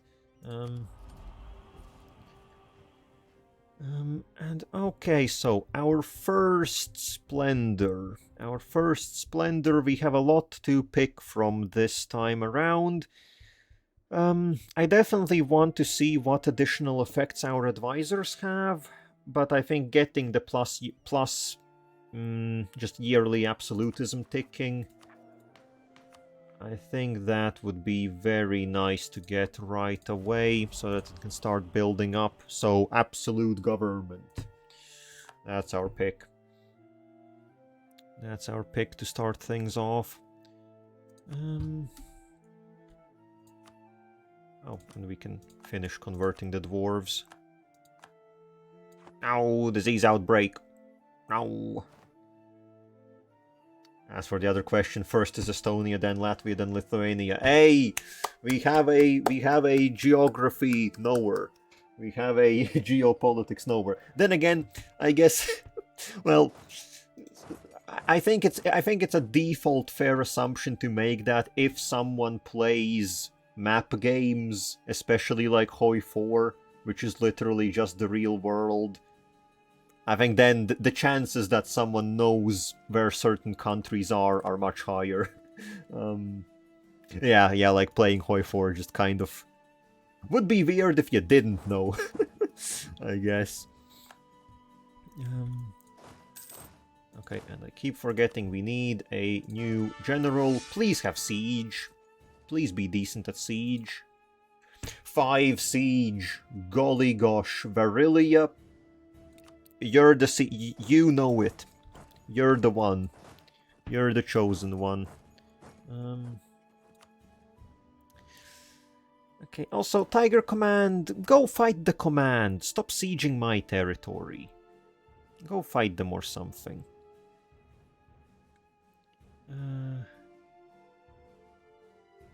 Honestly, it feels like I need to be speeding it up. Otherwise, the command is gonna capture everything, and I won't even get any war score. Except the Balkans being Yugoslavia and not Serbia, Albania, Northern Macedon, and so on.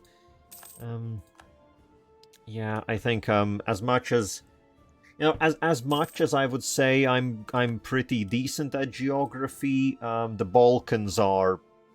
the Balkans are the Balkans. That place is... if one day it's not confusing anymore, well, then something isn't right.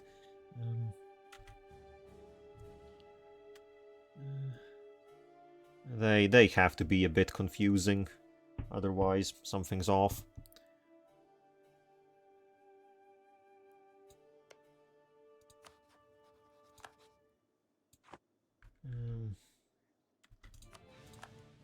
Pretty much only know Serbia, Albania, and Kosovo.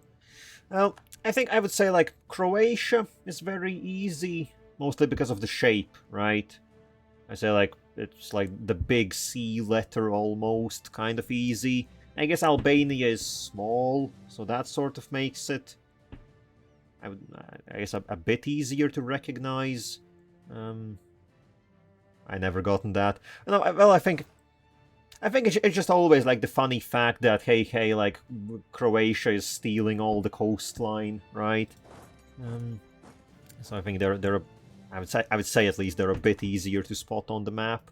If anything, I would say that then like Serbia, Kosovo, and I guess who now I forgot who else I would even mention there. Like those, then I would say I'm not that sure about that area. I always stumble a bit when it comes to that.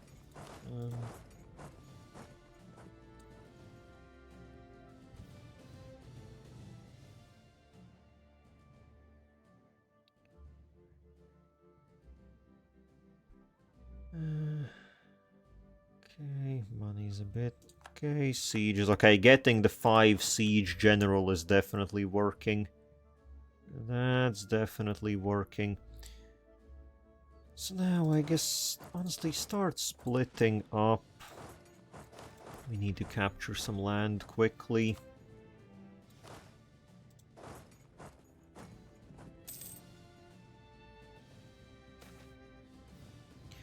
Ooh, we can get 3,600 manpower. Yeah, I will take that.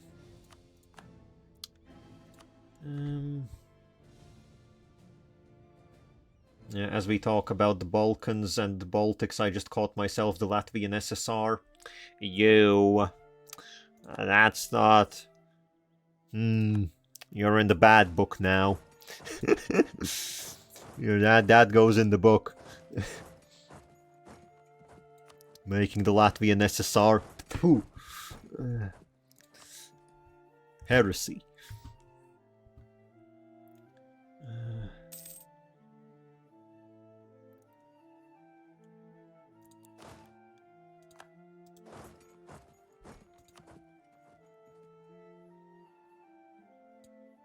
Okay. So, how is this looking for us?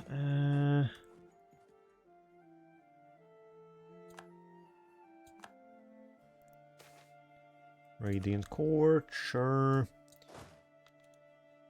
Oh no, they're running to capture my provinces. Not my provinces! Well, my provinces, yeah. Hashtag my provinces. Stop shooting holes in my ship!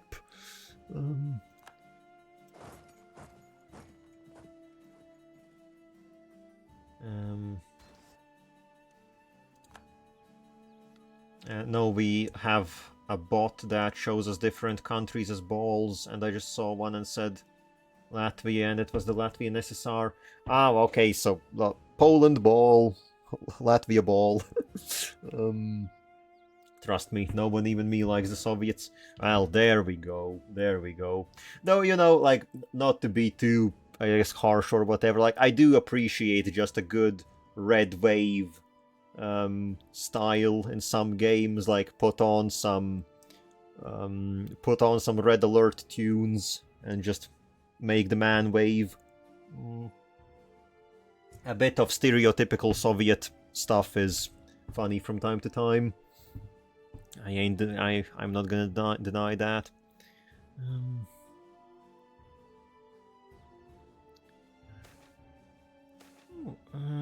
Nice, Goblin Skulkers killed, some conversion, also a sneeze is oncoming.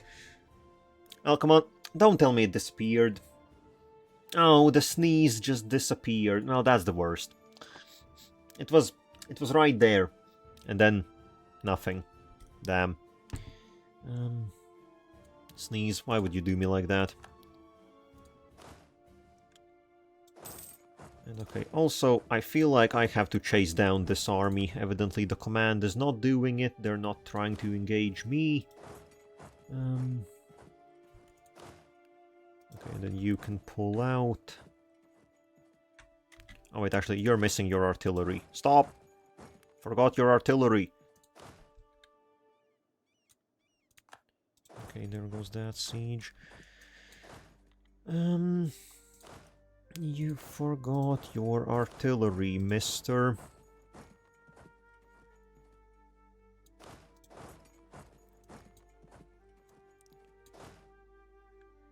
Wait, isn't this a bit too much?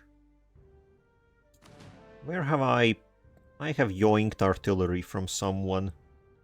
Oh, those guys. Okay, sure. Well, we'll go support them. I mean, trust me, I should know. Just, I have a different thing I got. Not with the Soviets, but with a certain Austrian painter. Ah, yes, the Austrian. The funny mustache man. Yes. Well, this is Europe. Everyone has someone to hate. Wouldn't be Europe.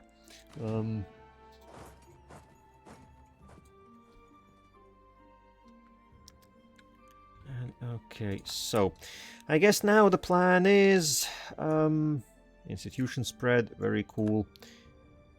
Oh, they finished the siege. You annoying little shits. So I think since we have a thing with the command going on, I think I will wait until the command pieces them out. And then hopefully that means they will have only very minimal war score, so they won't be able to pick up a lot. And it will give me later the chance to get full war score. Though I guess we'll see about it. Fantastic, more magic studying. Lovely. Study that magic.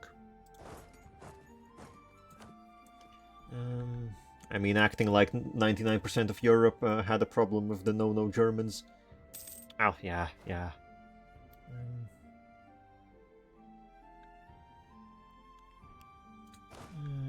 Okay, get out of that attrition zone. Oh, that was a quick siege. Yeah, that was a level 4 fort. That one's only level 2. Okay.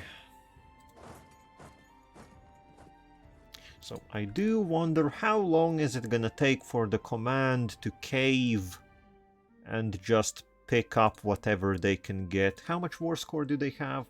Actually, they have 33 war score. I guess they actually have a war goal, unlike us. Can you guess where I'm from? Well, except for not liking the mustache man, you haven't really given me a lot to work with. May I ask for one singular hint? And, well, I guess since you said you don't know Yugoslavia, then I would assume you're not from there. But as for the rest, I think it's a bit of a mystery.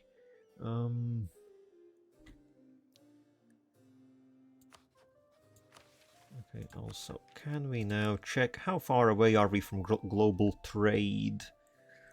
7k. I guess it is spreading. We have global trade spreading through. What speed is it going at? 0.3. Ow, that's slow. That's 0.6 is better. I know Yugoslavia, but the Balkans is a mystery to me, like so many countries together. Well, yeah, well, I guess, like, when I say Yugoslavia, I guess if it's in a geographical sense, I mostly mean the region, kind of. I know that they're not interchangeable, but well, sometimes end up using them like that by accident. Yink's Pokemon. Yes, that's the... What's this Pokemon? Where is it from? So my hint is, it's a country that had an empire, which was, and I still think it's considered the most peaceful empire. Huh.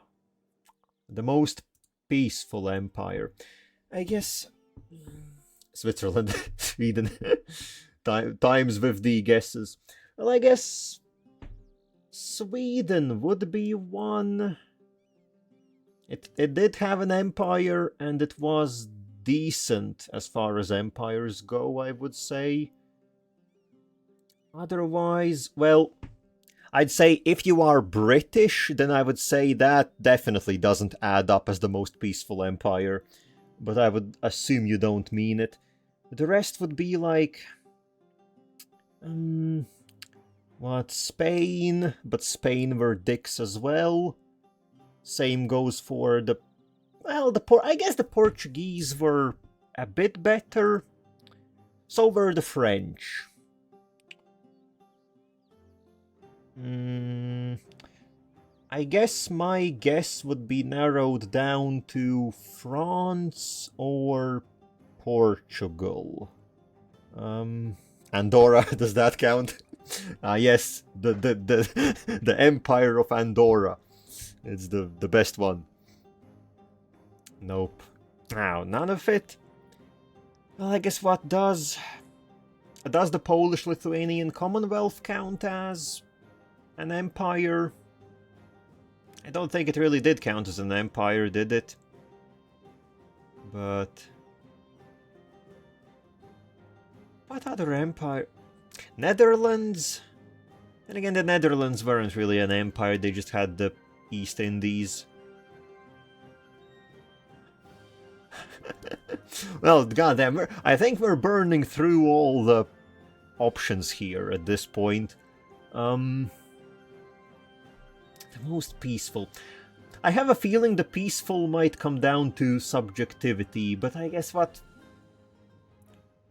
Austria? Being the Holy Roman Emperor? But I wouldn't count that as an empire. That's like... that's... I don't know. Can speak Dutch, but not from the Netherlands. Well, that's a combo. Not Austrian. What? Okay, at this point, what flippin' empires are even left over?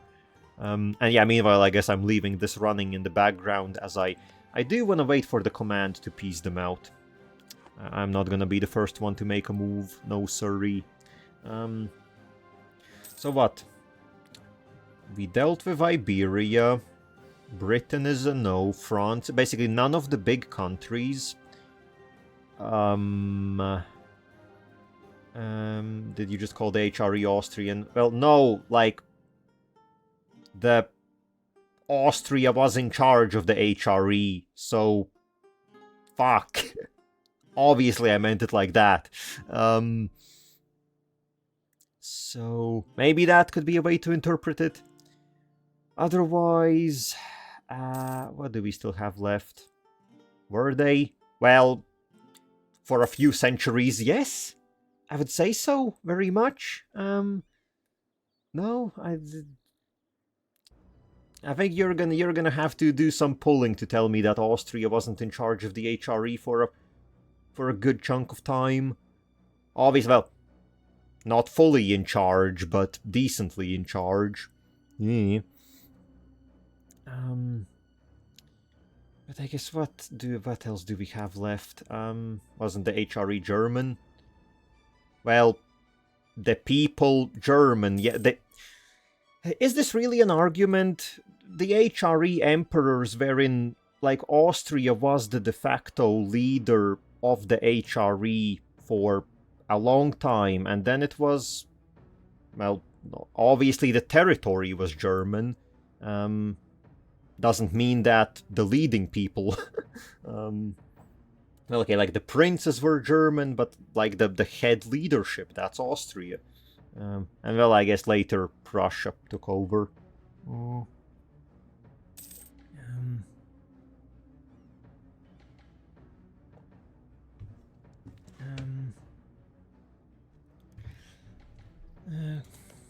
Come on, command. Stop being pissy like that. I think they will be...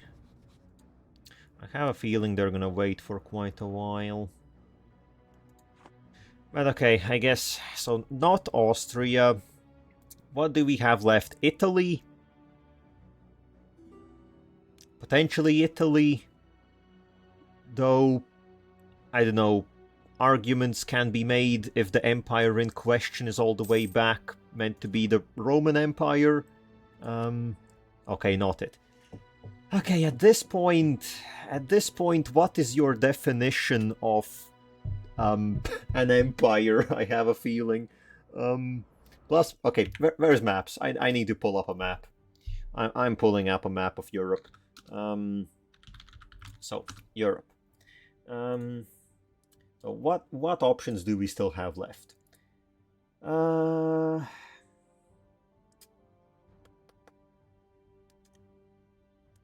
I guess potentially Greece. Greece, if we go all the way back, would have had some empires. Were they peaceful? Debatable. Belgium only had its... country had 2 empires.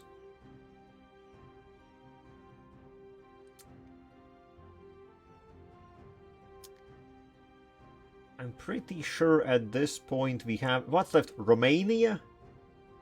Did Romania at any point have... Well, I guess no. Actually, or what, Bulgaria? I guess they did. The Bulgarian... No, was it an empire or was it just a Bulgarian Tsar? Well, they definitely had something imperial going on. Similarly, I think maybe the Romanians did, but I'm not in sure. Definitely not 2. Not Romania nor Bulgaria. Okay, not gonna lie, at this point I think I throw in the towel because... I'm not quite sure at this point what your definition of an empire would be. Because I feel the only leftovers would be Czechia, Slovakia, Hungary, which... I think Hungary maybe could have had 1 empire, but that's about it. Norway, while cool, didn't really do much. Denmark? Well, I guess if you count the Kalmar Union, but that's not really...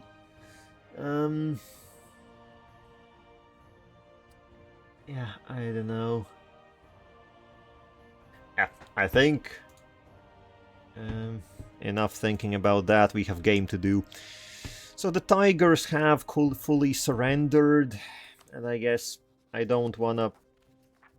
Then again, if they have fully surrendered to me, have they also fully surrendered?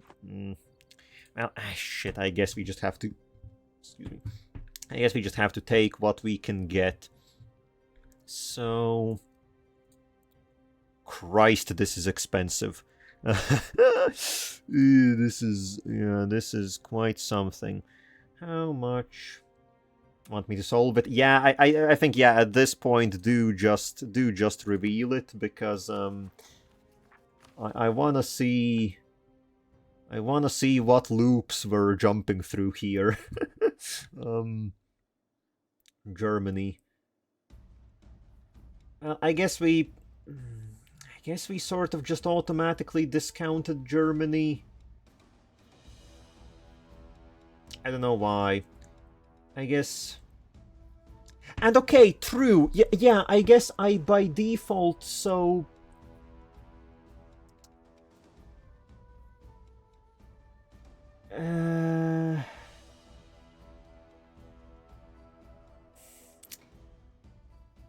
Yeah, dog, I don't know. I'm gonna call that's a subjective way to describe peaceful. Definitely the most peaceful. I would agree that the German empires were decently peaceful. I'm gonna call psych on most peaceful. I'd know about that one. I'd know about that one.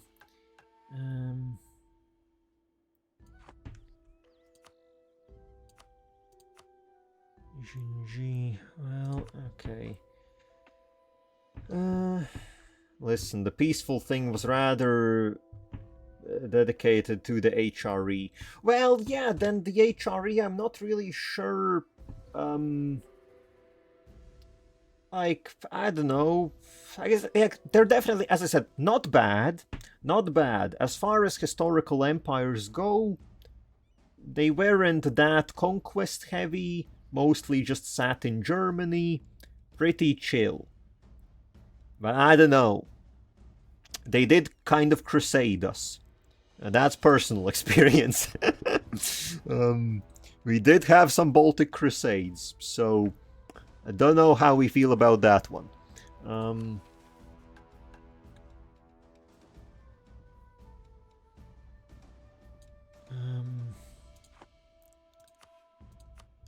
Okay, and it looks like, please tell me I can take, okay, actually this is nice, we can take all the land that is necessary. We can take all the land that is necessary for the next mission, which is very nice. I didn't think... It's not, well, it's nothing to apologize about. It's sort of like 800 years in the past, right? Well, it's not quite. I guess it's not quite accurate to say the HRE just did that, but like the Baltic Crusades, the everything that the Teutons did, right? Like well, yeah, as I'm saying, yeah, you're not quite responsible for something that happened in like the 12th century and stuff. I'm just saying, not that nice. Did some slightly not nice things. I guess it could be argued that because of the Crusades, we got a lot of modern stuff and like technology, like culture and everything advanced quite a bit, but well, it wasn't done in a nice way. So... yeah, that's a bit expensive. That all is a bit expensive. Oh, that is exactly 100 overextension, though that may be a little bit dangerous. But okay, I guess we can do it like this. We can get everything that we need for the next mission, plus an additional 4th province. Looking pretty good, I'd say. It is a shame because the command is likely gonna gobble up most of the rest. But we should be able to deal with it. Wait, is our... okay, yeah, we are at 0 overextension. Nom nom nom. And honestly, basically no casualties because, well, I guess we didn't fight at all. We didn't fight at all, so that's nice. Okay, and that completes the Lords of Dujat. I think it's a bit ahead of time to call ourselves the Lords. Though I guess we control the most important areas in the region. So, what do we have? In the east of Rachen lay the Dujati, masters of the Porcelain Guild and the cities it thrives in. They have much to teach us about the manufacture of their great works, and we have much to teach them about the salvation of souls and the light of Jadd. Once we seize this territory, we can begin. Very nice. And this gives us claims on the neighboring region of Jiangxi, which is the Elephant Command's territory. Though it's gonna take us a little while until we can get there. Okay, so what do we have next? Most everything. Where the hell did we get the claims on? Okay, we need to complete this mission. Then we will get claims actually more into the command. Okay, so this does require us to go more east. This does require us to go into Bomdon. So this just requires 3 specific... I guess these aren't even cities, these are just 3 specific provinces. Okay... And then that is once again... Oh, goddamn, that's all the way over there? All the way to Verkalozavar? Sidinkai region. Sidinkai is... Ah, yes, okay, so all of this. But yeah, why wouldn't the HRE be German if it's literally called Holy Roman Empire of German Nation ever since 1511? Like, just wondering. At no point did I say that the HRE is not German. The HRE is obviously German, but for quite a while it was led by Austrian emperors who lived in Austria. And, well, if we bring this down to EU4 mechanics, Austria is the goddamn emperor. So... The Empire is a mix of a lot of stuff. It's got Germans, it had the Lowlands in it, right? So Dutch people, maybe some Belgians, the Swiss... Wait, where's the Swiss part of it? Don't remember. Northern Italy, the Bohemians, a lot of different people in one land. But for some time, at least, who were the leaders, so to say? The Austrians. That's why I mentioned Austria as an empire when you were asking about empires. I hope that explains it.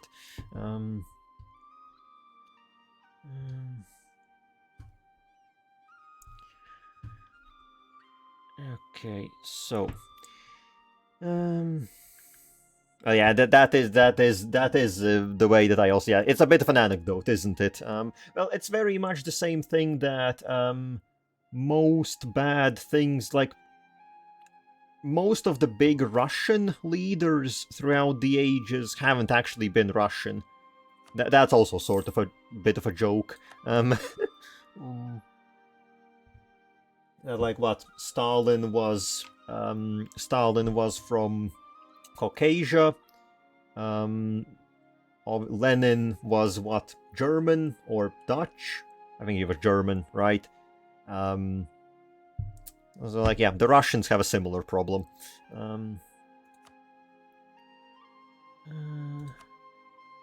No, another general died. Well, time for a new general. You are very good, Panaril. You're quite good. Welcome to the team. But okay, so now, with the Tiger command wrapped up, what's gonna be next on the chopping block? So obviously we have to wait out for these cores to finish, that's gonna be 2 years. But what can we prepare for? How long is the peace treaty with the Buvauris? 1.5 years. That's not too long. And then if we deal with them, that would open us the door to Bim Lao and Lot de Kang.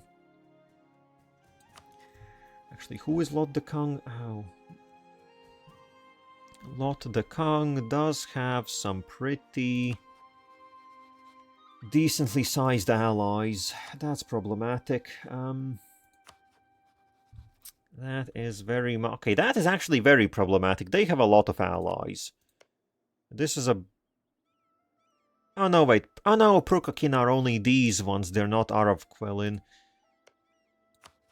But they still have... How do they have 36,000 soldiers in this small area? I guess they must be very good development. I guess, yeah, 37, 26, 20, 30. Okay, they have a lot of development.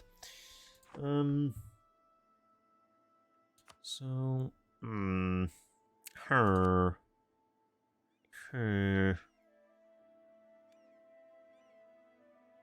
Okay, what,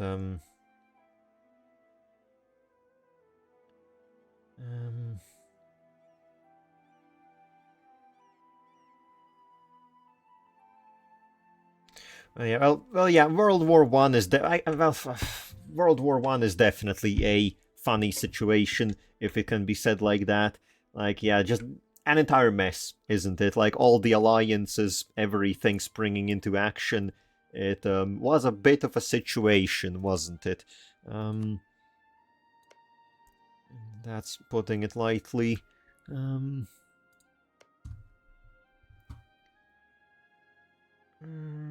are you allied with? Eborthil doesn't matter, Moonhaven doesn't matter. Okay, I have a feeling it might be time to go and do some stuff in the west once again. That's how we do it. Jumping back and forth. Because yeah, it's gonna take, what, 1.5 years for the Buvauri peace to come to an end. We can still manage something in that time frame, I'd think. Plus, Deshak should be a quick little pickup. And honestly, Deshak and an Ekka. Sornkost and Bussilar. Well, okay, Sornkost and Bussilar definitely are two bigger enemies, but I doubt they will reach us.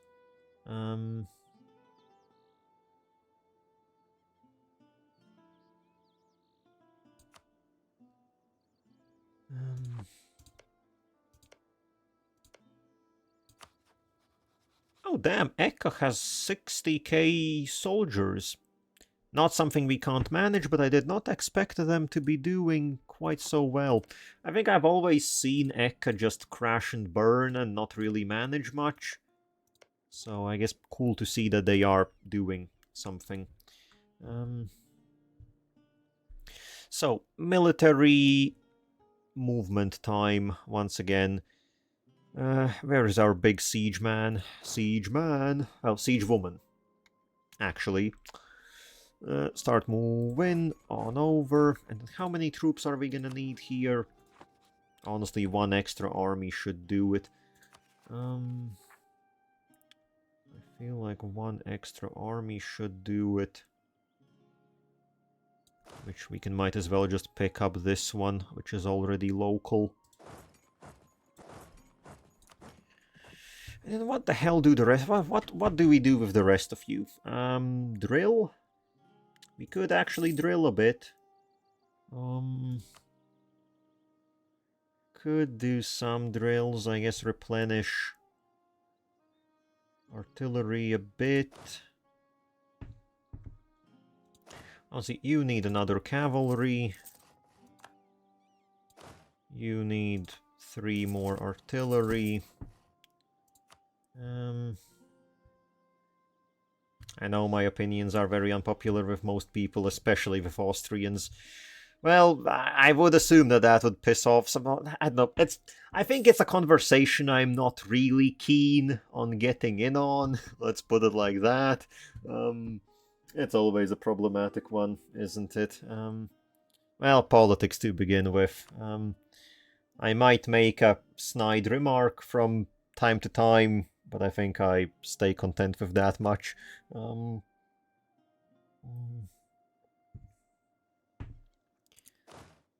So, okay, you do some drilling. I'll see, all of you just start drilling. And we are building up enough manpower that I might consider... We could get another army going. Oh, and right, we do have the money, and we do have... Then again, do I want to spend the money on getting global trade embraced? It's maybe a bit ahead of time, but getting another merchant would be big. And I think otherwise it will be a very long wait until global trade actually propagates through our land. I'm not sure I want to wait that long. Plus, yeah, we already have some decent cost increases on technology. So how much does it cost? 7k. We almost are there. So after a year or something, we can embrace global trade.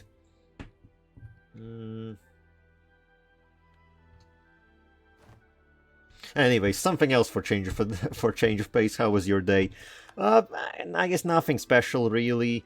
I live in the countryside, so did some wood splitting in the morning. Not a whole lot, just, you know, have some logs lying around. They have to be dealt with.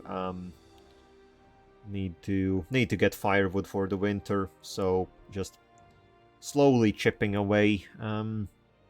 Mostly like now that like spring has started, mostly just have like outdoors stuff that needs to be done, like cleared out some trees and just bushes around the power line. That was like a few weeks ago. Stuff and things, I guess not overly interesting, I would say, but yeah, like otherwise not a whole lot going on. I guess, as my life currently is, I don't have much happening on like a day-to-day basis.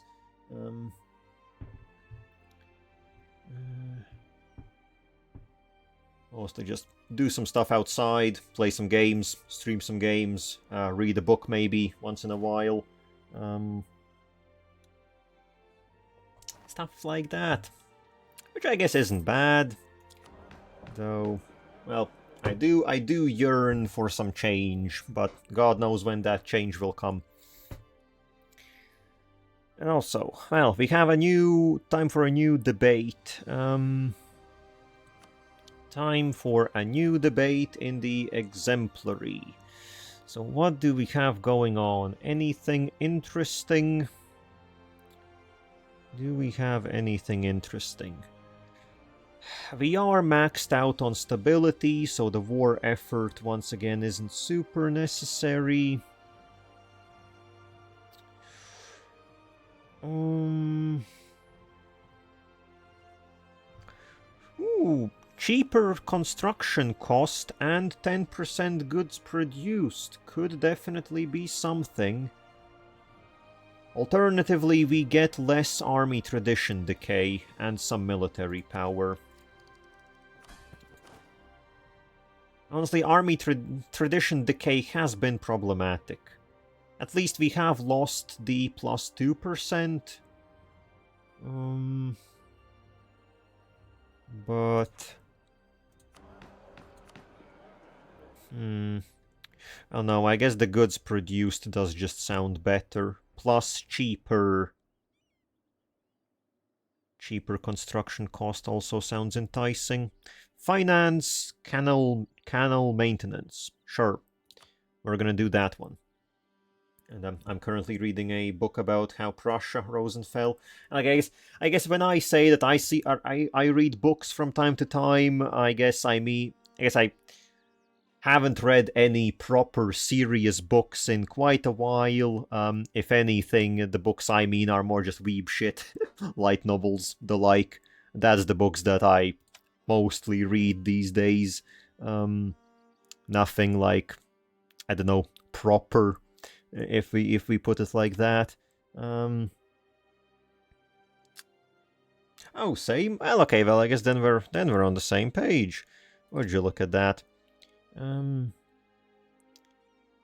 like, not that I don't like proper serious books. I have read a good few through my life, but I don't know, somehow just, you know, that was mostly just childhood stuff. Somehow feels like.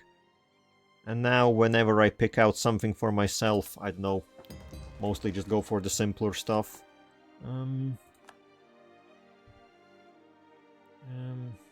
I barely read that Prussian book as well, like only if I actually get myself to read it. Okay, yeah, that's... I think, I do sometimes, like, force myself to watch something simply for the sake that I need to watch it. But I think that's simpler with books. I think like forcing yourself to read a book is very hard to do, and I think it's just not good at all, I'd say. I think I read a book once, which I didn't really like, but I was recommended it, so I sort of wanted to read it, and it was short. I think that was the only saving grace. It was quite short, so I got through it.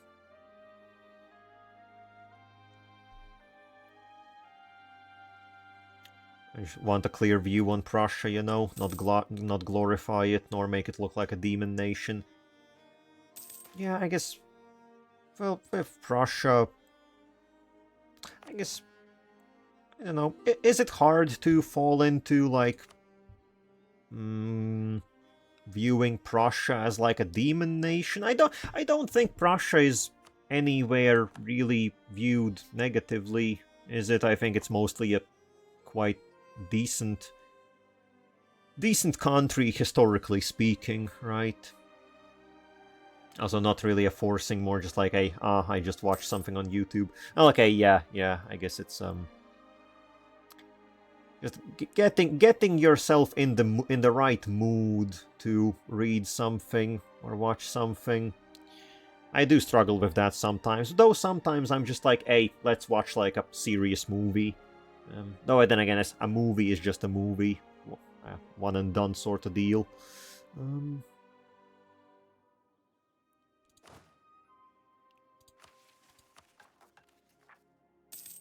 Okay, how are we doing? Separatists are not really active, that's good. Also, has the command finished their war? Oh, the command did finish their war. Did they... Okay, surprisingly enough, they didn't take nearly as much as I expected they would. Because they have cores. They have full-on cores on all of this. Yet, I guess they took a decent amount of provinces here in the west, but they're not really that high development. They took one singular province here. And I guess they picked up everything up to Sarisong. Which is, I guess, okay-ishly developed. Well, okay, I was definitely thinking that they would take more land. I guess now others are getting in here, but that's fine by me. The Tiger Command is officially dead. I think as much can be said. I don't think they're gonna be getting back from that one.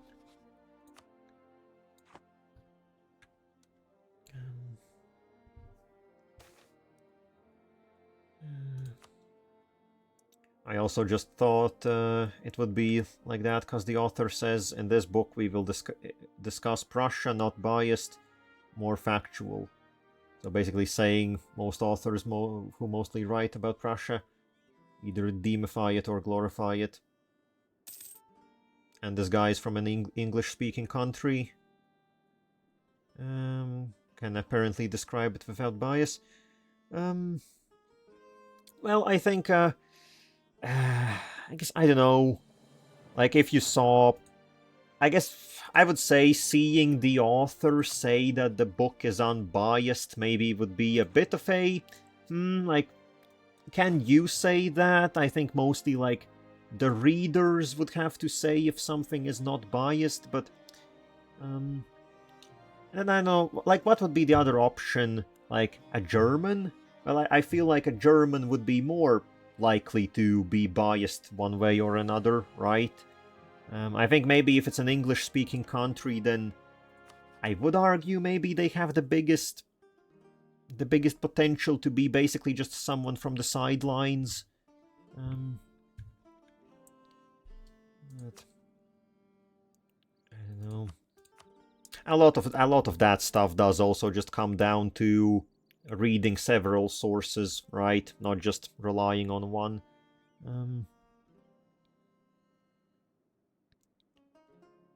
Forest spot. Okay, there we go.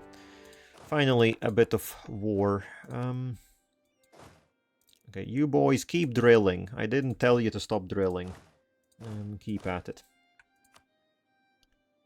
I'd like to think a German can more describe it from what Prussia is more in detail than an English-speaking person. Well, detail, yes, but I think they're just definitely like if we speak specifically about the bias part, right? I would argue that if you're like Northern German, you potentially would be more likely to be positive about it. If you're like, I don't know, from Bavaria or Austria, maybe you would be I would assume you wouldn't like Prussia as much. I know. Plus, I would say these days also, like, if it's actually like a professional historian, information is available, and I would say if someone is learned enough, they can be informed about another country even better than maybe someone who is native from that country. Not that it's a given, but I just would say that there is that possibility.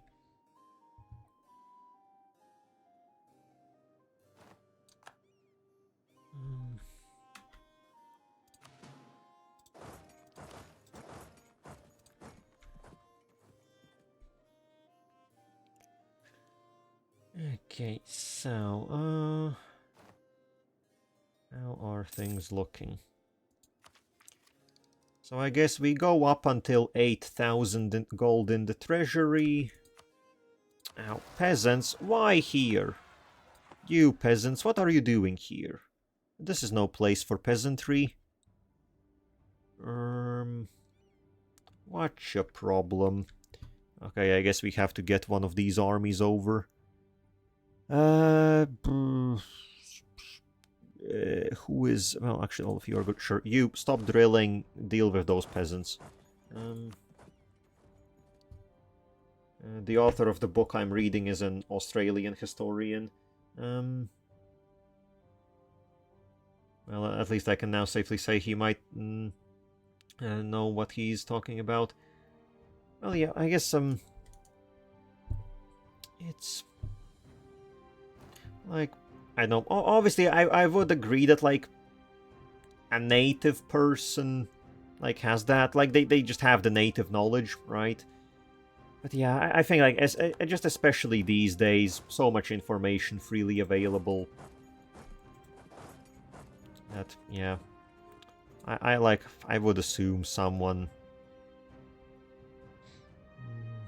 a historian from basically anywhere can write a quite decent book about anywhere else. Though again, like, I guess just blindly trusting if someone is a historian, I would say, is also not the way to go. Because... well, like, not every historian is actually perfect at their job. And oops. All the talking I did accidentally walk into a fight. But we should be fine. I think we should be fine. Okay, yeah, the good shooting phase. Definitely gonna take more casualties than I wanted to.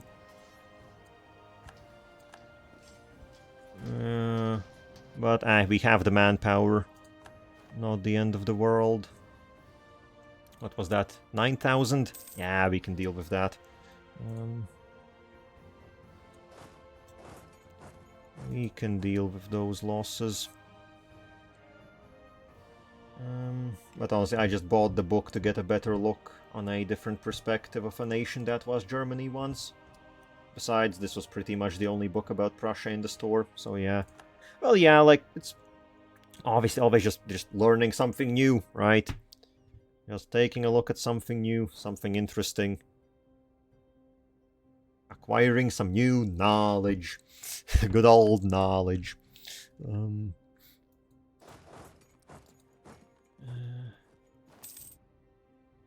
No, our master of the mint. He was a really good one. Losing that bozo is sad. Makes me sad. Then again, goddamn, we do have a lot of discounted advisors. Production efficiency or all power cost? Well,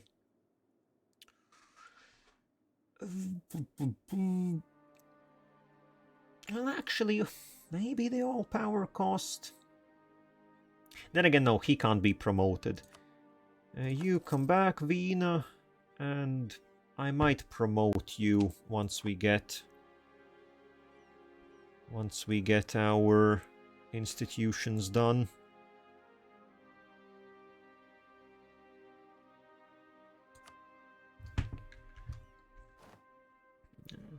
Just want to accumulate as much knowledge about my country as possible. And as we probably can agree, Prussia was the original Germany. Well, yeah, I guess Prussia would be the first really big one, right? I guess before that it would be way too splintered to really consider anything as a representative, right? I think maybe that's a way to look at it. And then obviously Prussia going into, like, with Bismarck and everything.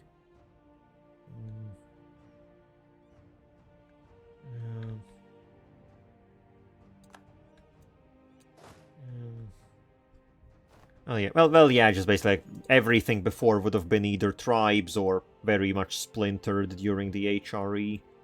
Right, a bit too splintered to be considered as a whole.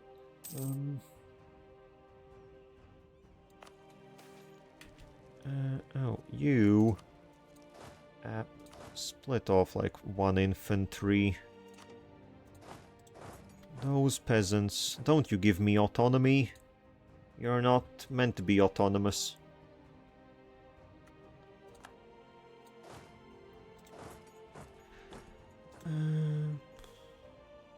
Okay, let's split off some infantry, send them to the back lines.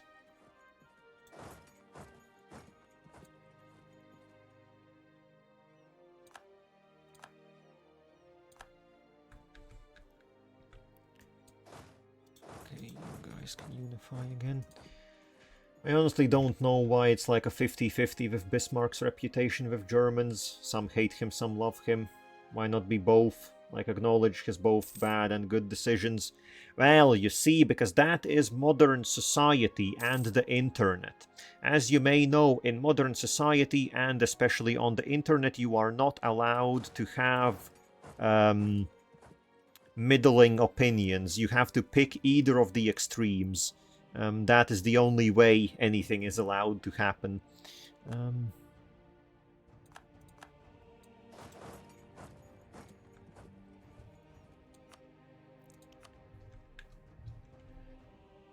Okay, so how much of this do I actually need? Okay, everything starting from here.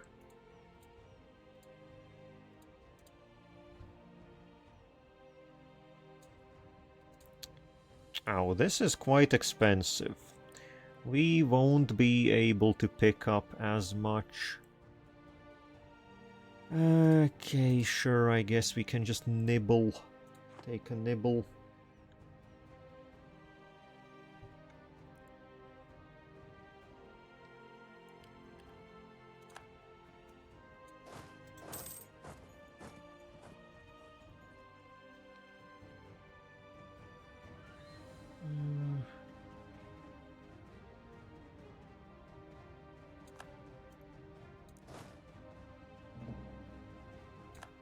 Okay.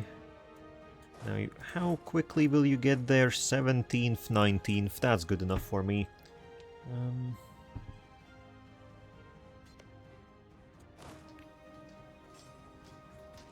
Oh, okay, these guys hit back quite a lot. I do say, they hit back. Okay, well, that's a very nice shock phase, though. That's a very nice shock phase.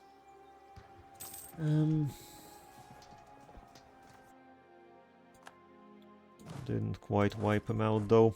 Well, but we can.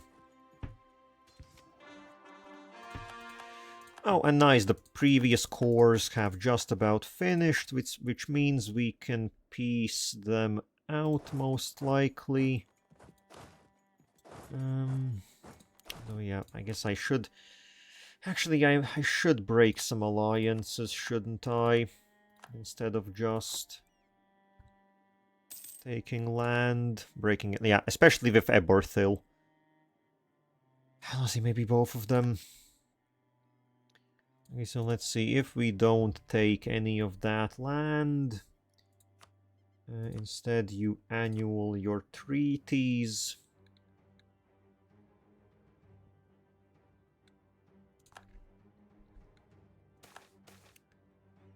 More goblins dead.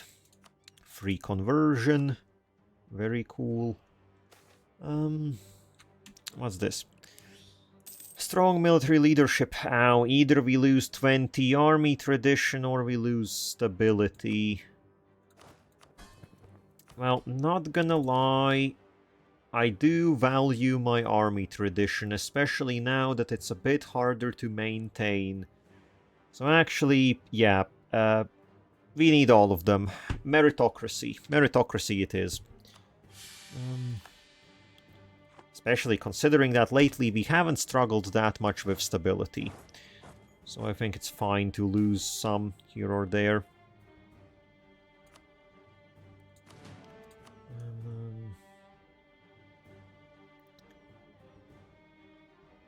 Okay, we'll get one last province. That will be everything that we can occupy, realistically. Oh, what the hell is this? The Zorn Cost Incident. A tributary mission is more than a journey to pay respect to the steward. It is also an opportunity for trade with the Empire of the Jadd Empire. Seeking to capitalize on this, it seems competing noble houses in Greedy Grin have taken to the habit of sending their own tributary missions to us. Ah, so this is from our tiny little tributary. This time, however, 2 such missions arrived at the same time in Zornkost, which made their conflicts from home erupt into bloodshed. Restrict trade with Greedy Grin, which just gives us 15 admin, and they get some incident, or tribute destinations. Honestly, 50 Diplo is good. Yeah, let's just take 50 Diplo.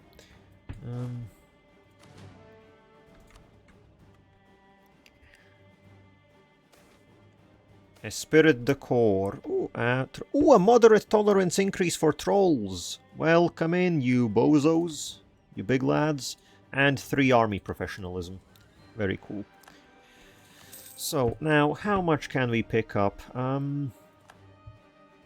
We break their alliances and then some land.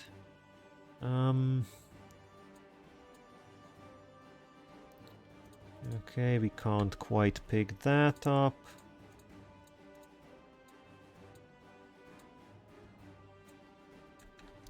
Or honestly, we will be able to fully annex them later anyways, so I feel like now we just take this little bit, make the peace treaty shorter, and leave it at that. Plus also I will definitely build a fort in here. So, okay, that's a piece. Not as much as I initially thought we might get here, but hey, it's still a good one. Go to Bolvar. So we core up those little provinces. That's only 27 overextension. And I guess we can embrace global trade. Come to me, global trade. I love you. Yes. Which does mean we can also do technologies right away. Like, I guess, yeah, literally all of them. Flintlock muskets. Just exactly. Next diplomat. Oh, which actually the next diplomatic tech does give trade depots. So that's something. And also the next idea group. Which, okay, so that's a lot of stuff in really quick succession. What does it mean for us, though? Also, how is absolutism doing? It's ticking up, it's ticking up. Admin efficiency is already 6.6%, very nice. And I feel like we have to kick off something from the priests. Religious state. I guess the +1 monthly admin is nice, but I feel like we have enough admin coming in. So the alternative is the advisory council, which is 15 advisor cost. It does give loyalty equilibrium, but it does also give them influence. I don't want them to have influence. Actually, yeah, I will get rid of the advisory council. So yeah, you lose that. No more privileges for you. Okay,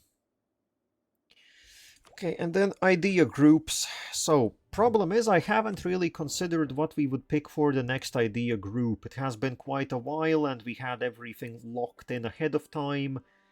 So, haven't had to make this decision. We have a lot of options. Trade would be good. Trade would be very good since we make a lot of money from trading already, and we could just make that more. Alternatively, I feel like quantity... I feel we have gotten past the point where manpower is like a huge worry. I think we mostly can get by. Because we now have money coming in, so we can start building manpower buildings. And I think, yeah, just quantity then isn't really necessary. Quality is an obvious choice. We already do a lot of... Well, we are elves. Our quality is through the roof. So that could be something.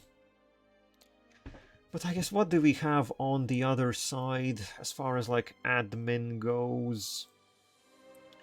Infrastructure has very nice things in it. Global prosperity would be good for the stewardship.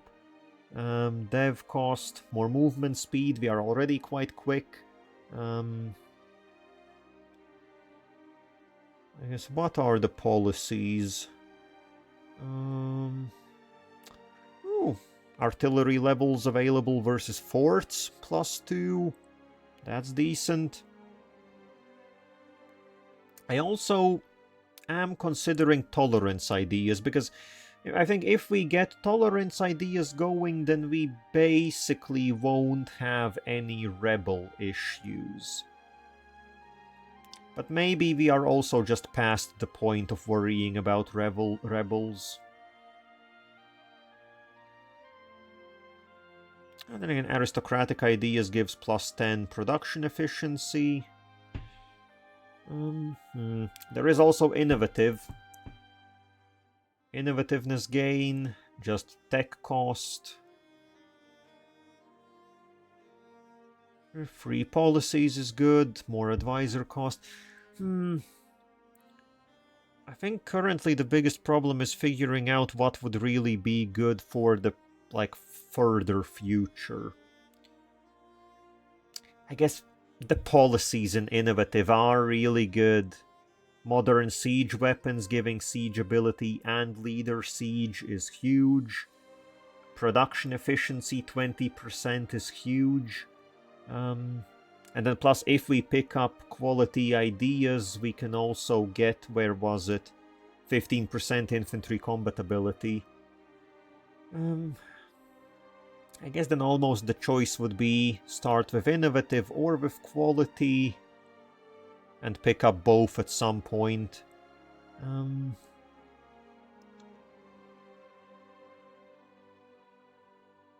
I guess quality would be right away good for fighting the command and just for fighting.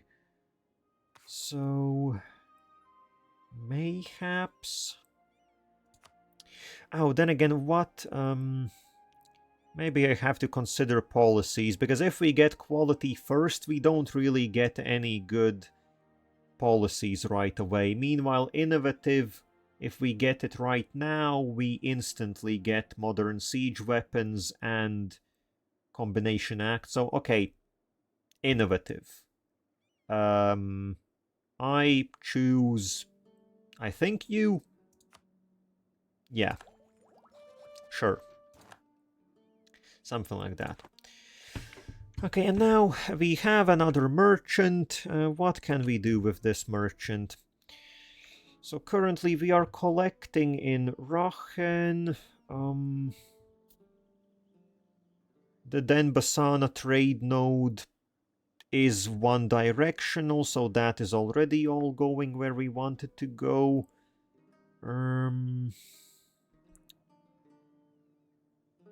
Where do we have some nice pathways to move stuff along? Brassan we are collecting. Oh, admittedly... Oh no, then again there isn't that much going on in Mother's Sorrow.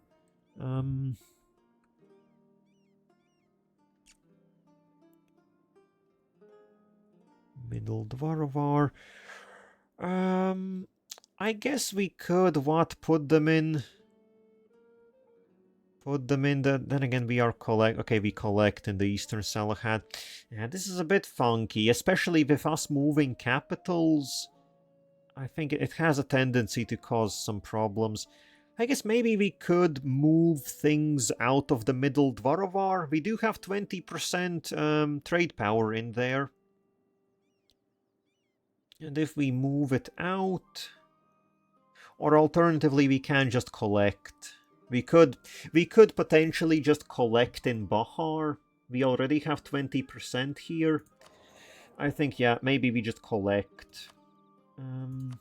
Like, I did initially try to make some nice pathways where we could funnel all trade into one trade node and collect from there. But it does seem like... I know, it's a bit problematic with us moving our capital all the time, or at least quite often. Okay,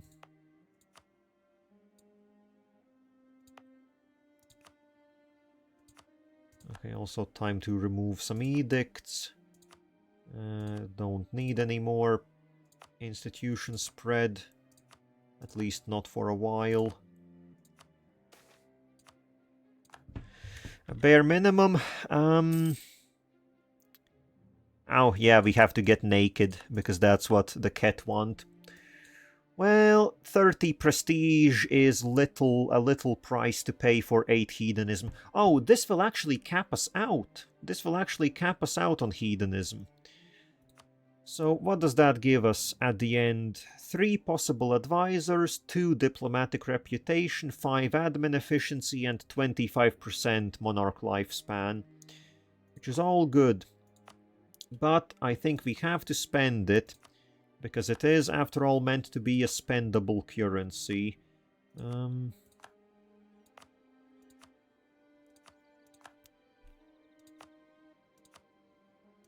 that should be... Okay, that's all the edicts gotten rid of. So, yeah, with hedonism capped out, let's take a look at the stewardship. So, obviously, if we pick up something, it will cause us to drop below 50 hedonism, which will have penalties. But, well, I think we just have to accept that from time to time we will get some penalties. So, now, where was...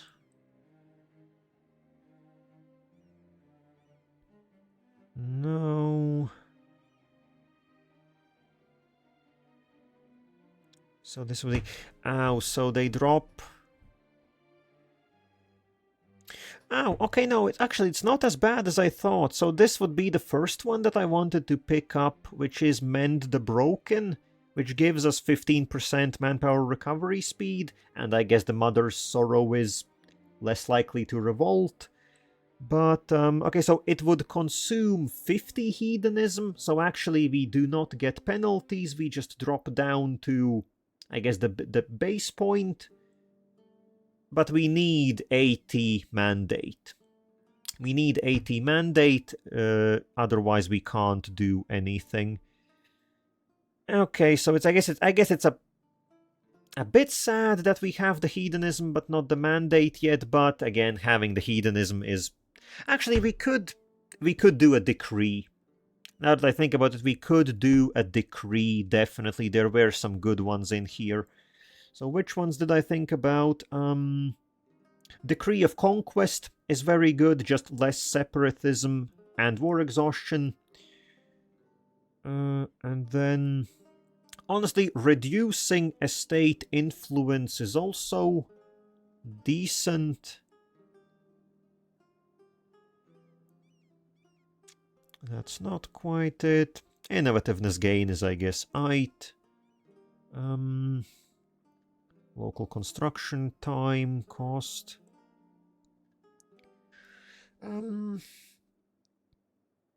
I guess sure. We are doing conquest, so the decree of conquest very much sounds like something we want.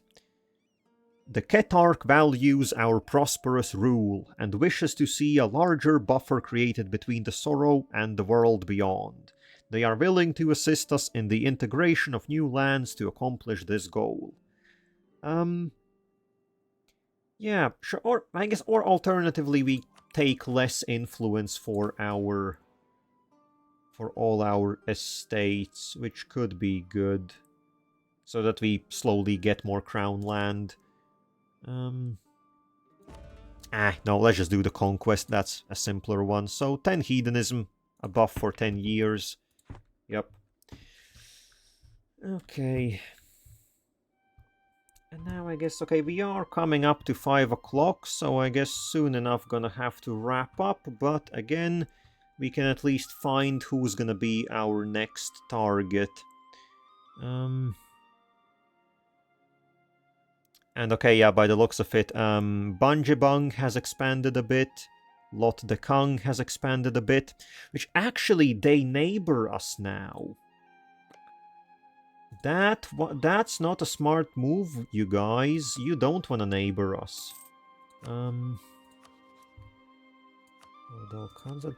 Okay, this definitely looks like something. If we declare war on Banjibang, we can get... Ovdal Tungr gets pulled in, but I think they are struggling to stay afloat as is.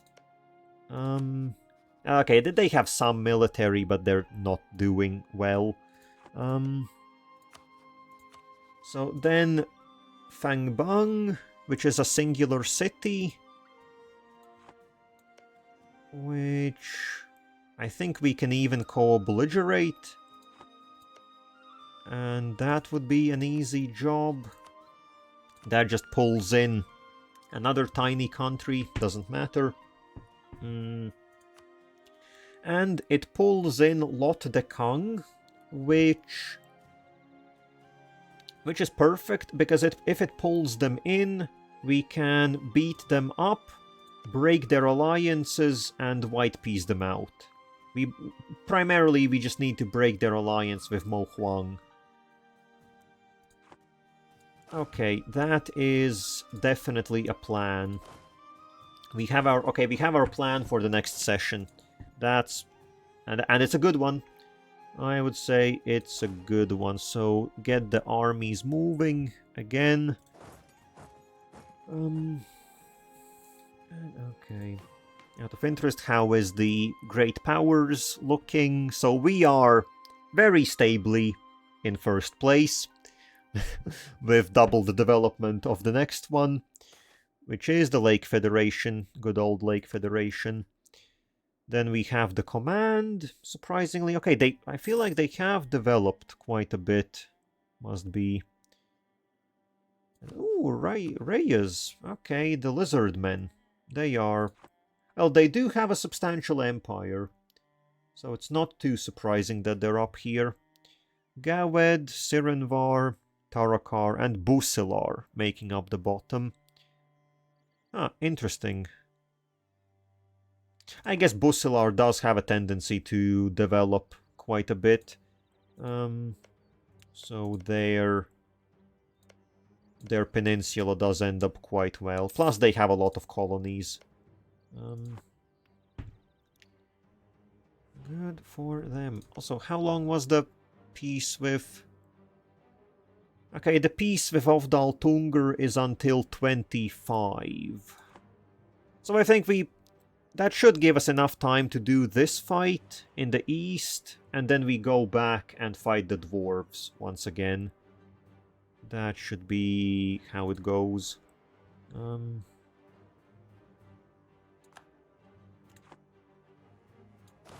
Okay, during this peace, some of our armies have actually built up a noticeable enough level of drill.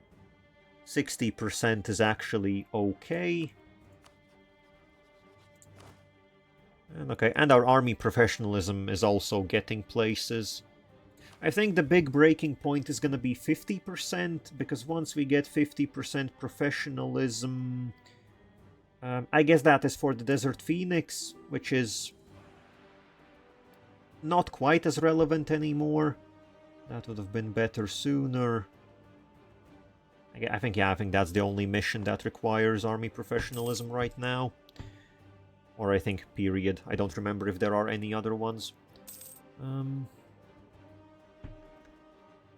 Oh yeah, also I didn't check how much money are we collecting here. Yeah, over here. 7.6, it's not really a whole lot, but well, I think it's something. I have a suspicion it might be just about the best place where we can really do anything. Well, I'll be in lurk. Well, we are, as a matter of fact, we are basically wrapping up. I just wanted the armies to get over to our next front. But yeah, it is 5 o'clock for me, so that's my usual wrap-up time. Honestly, might as well. Yeah, might as well. So, I guess, yeah. Big thanks for, I guess, big thanks for Molokodarko bringing everyone along. Haven't had a raid in a long time. And yeah, Jinx, very big thanks for, I guess, sticking around until the very end. Much appreciated. And also all the chatter. I do enjoy having a good talk. Not just plainly narrating everything that's going on in the game. That does get a bit old. Yeah. I guess... you suggested he raids me. Well, thanks a lot then. Thanks a lot. And I guess yeah, I guess if you enjoyed it at all, the schedule is currently updated for the week. Same starting times, same ending times. I'm a bit unsure maybe about the second half of the week, but I should be back on Wednesday. Pretty sure tomorrow is gonna be...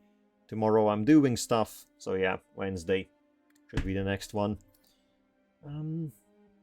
I guess, yeah, I guess that's about that. Yeah, again, big thanks everyone who stopped by, and VOD watchers, if there are any. And then, yeah, I guess see you on Wednesday then, potentially. Bye-bye.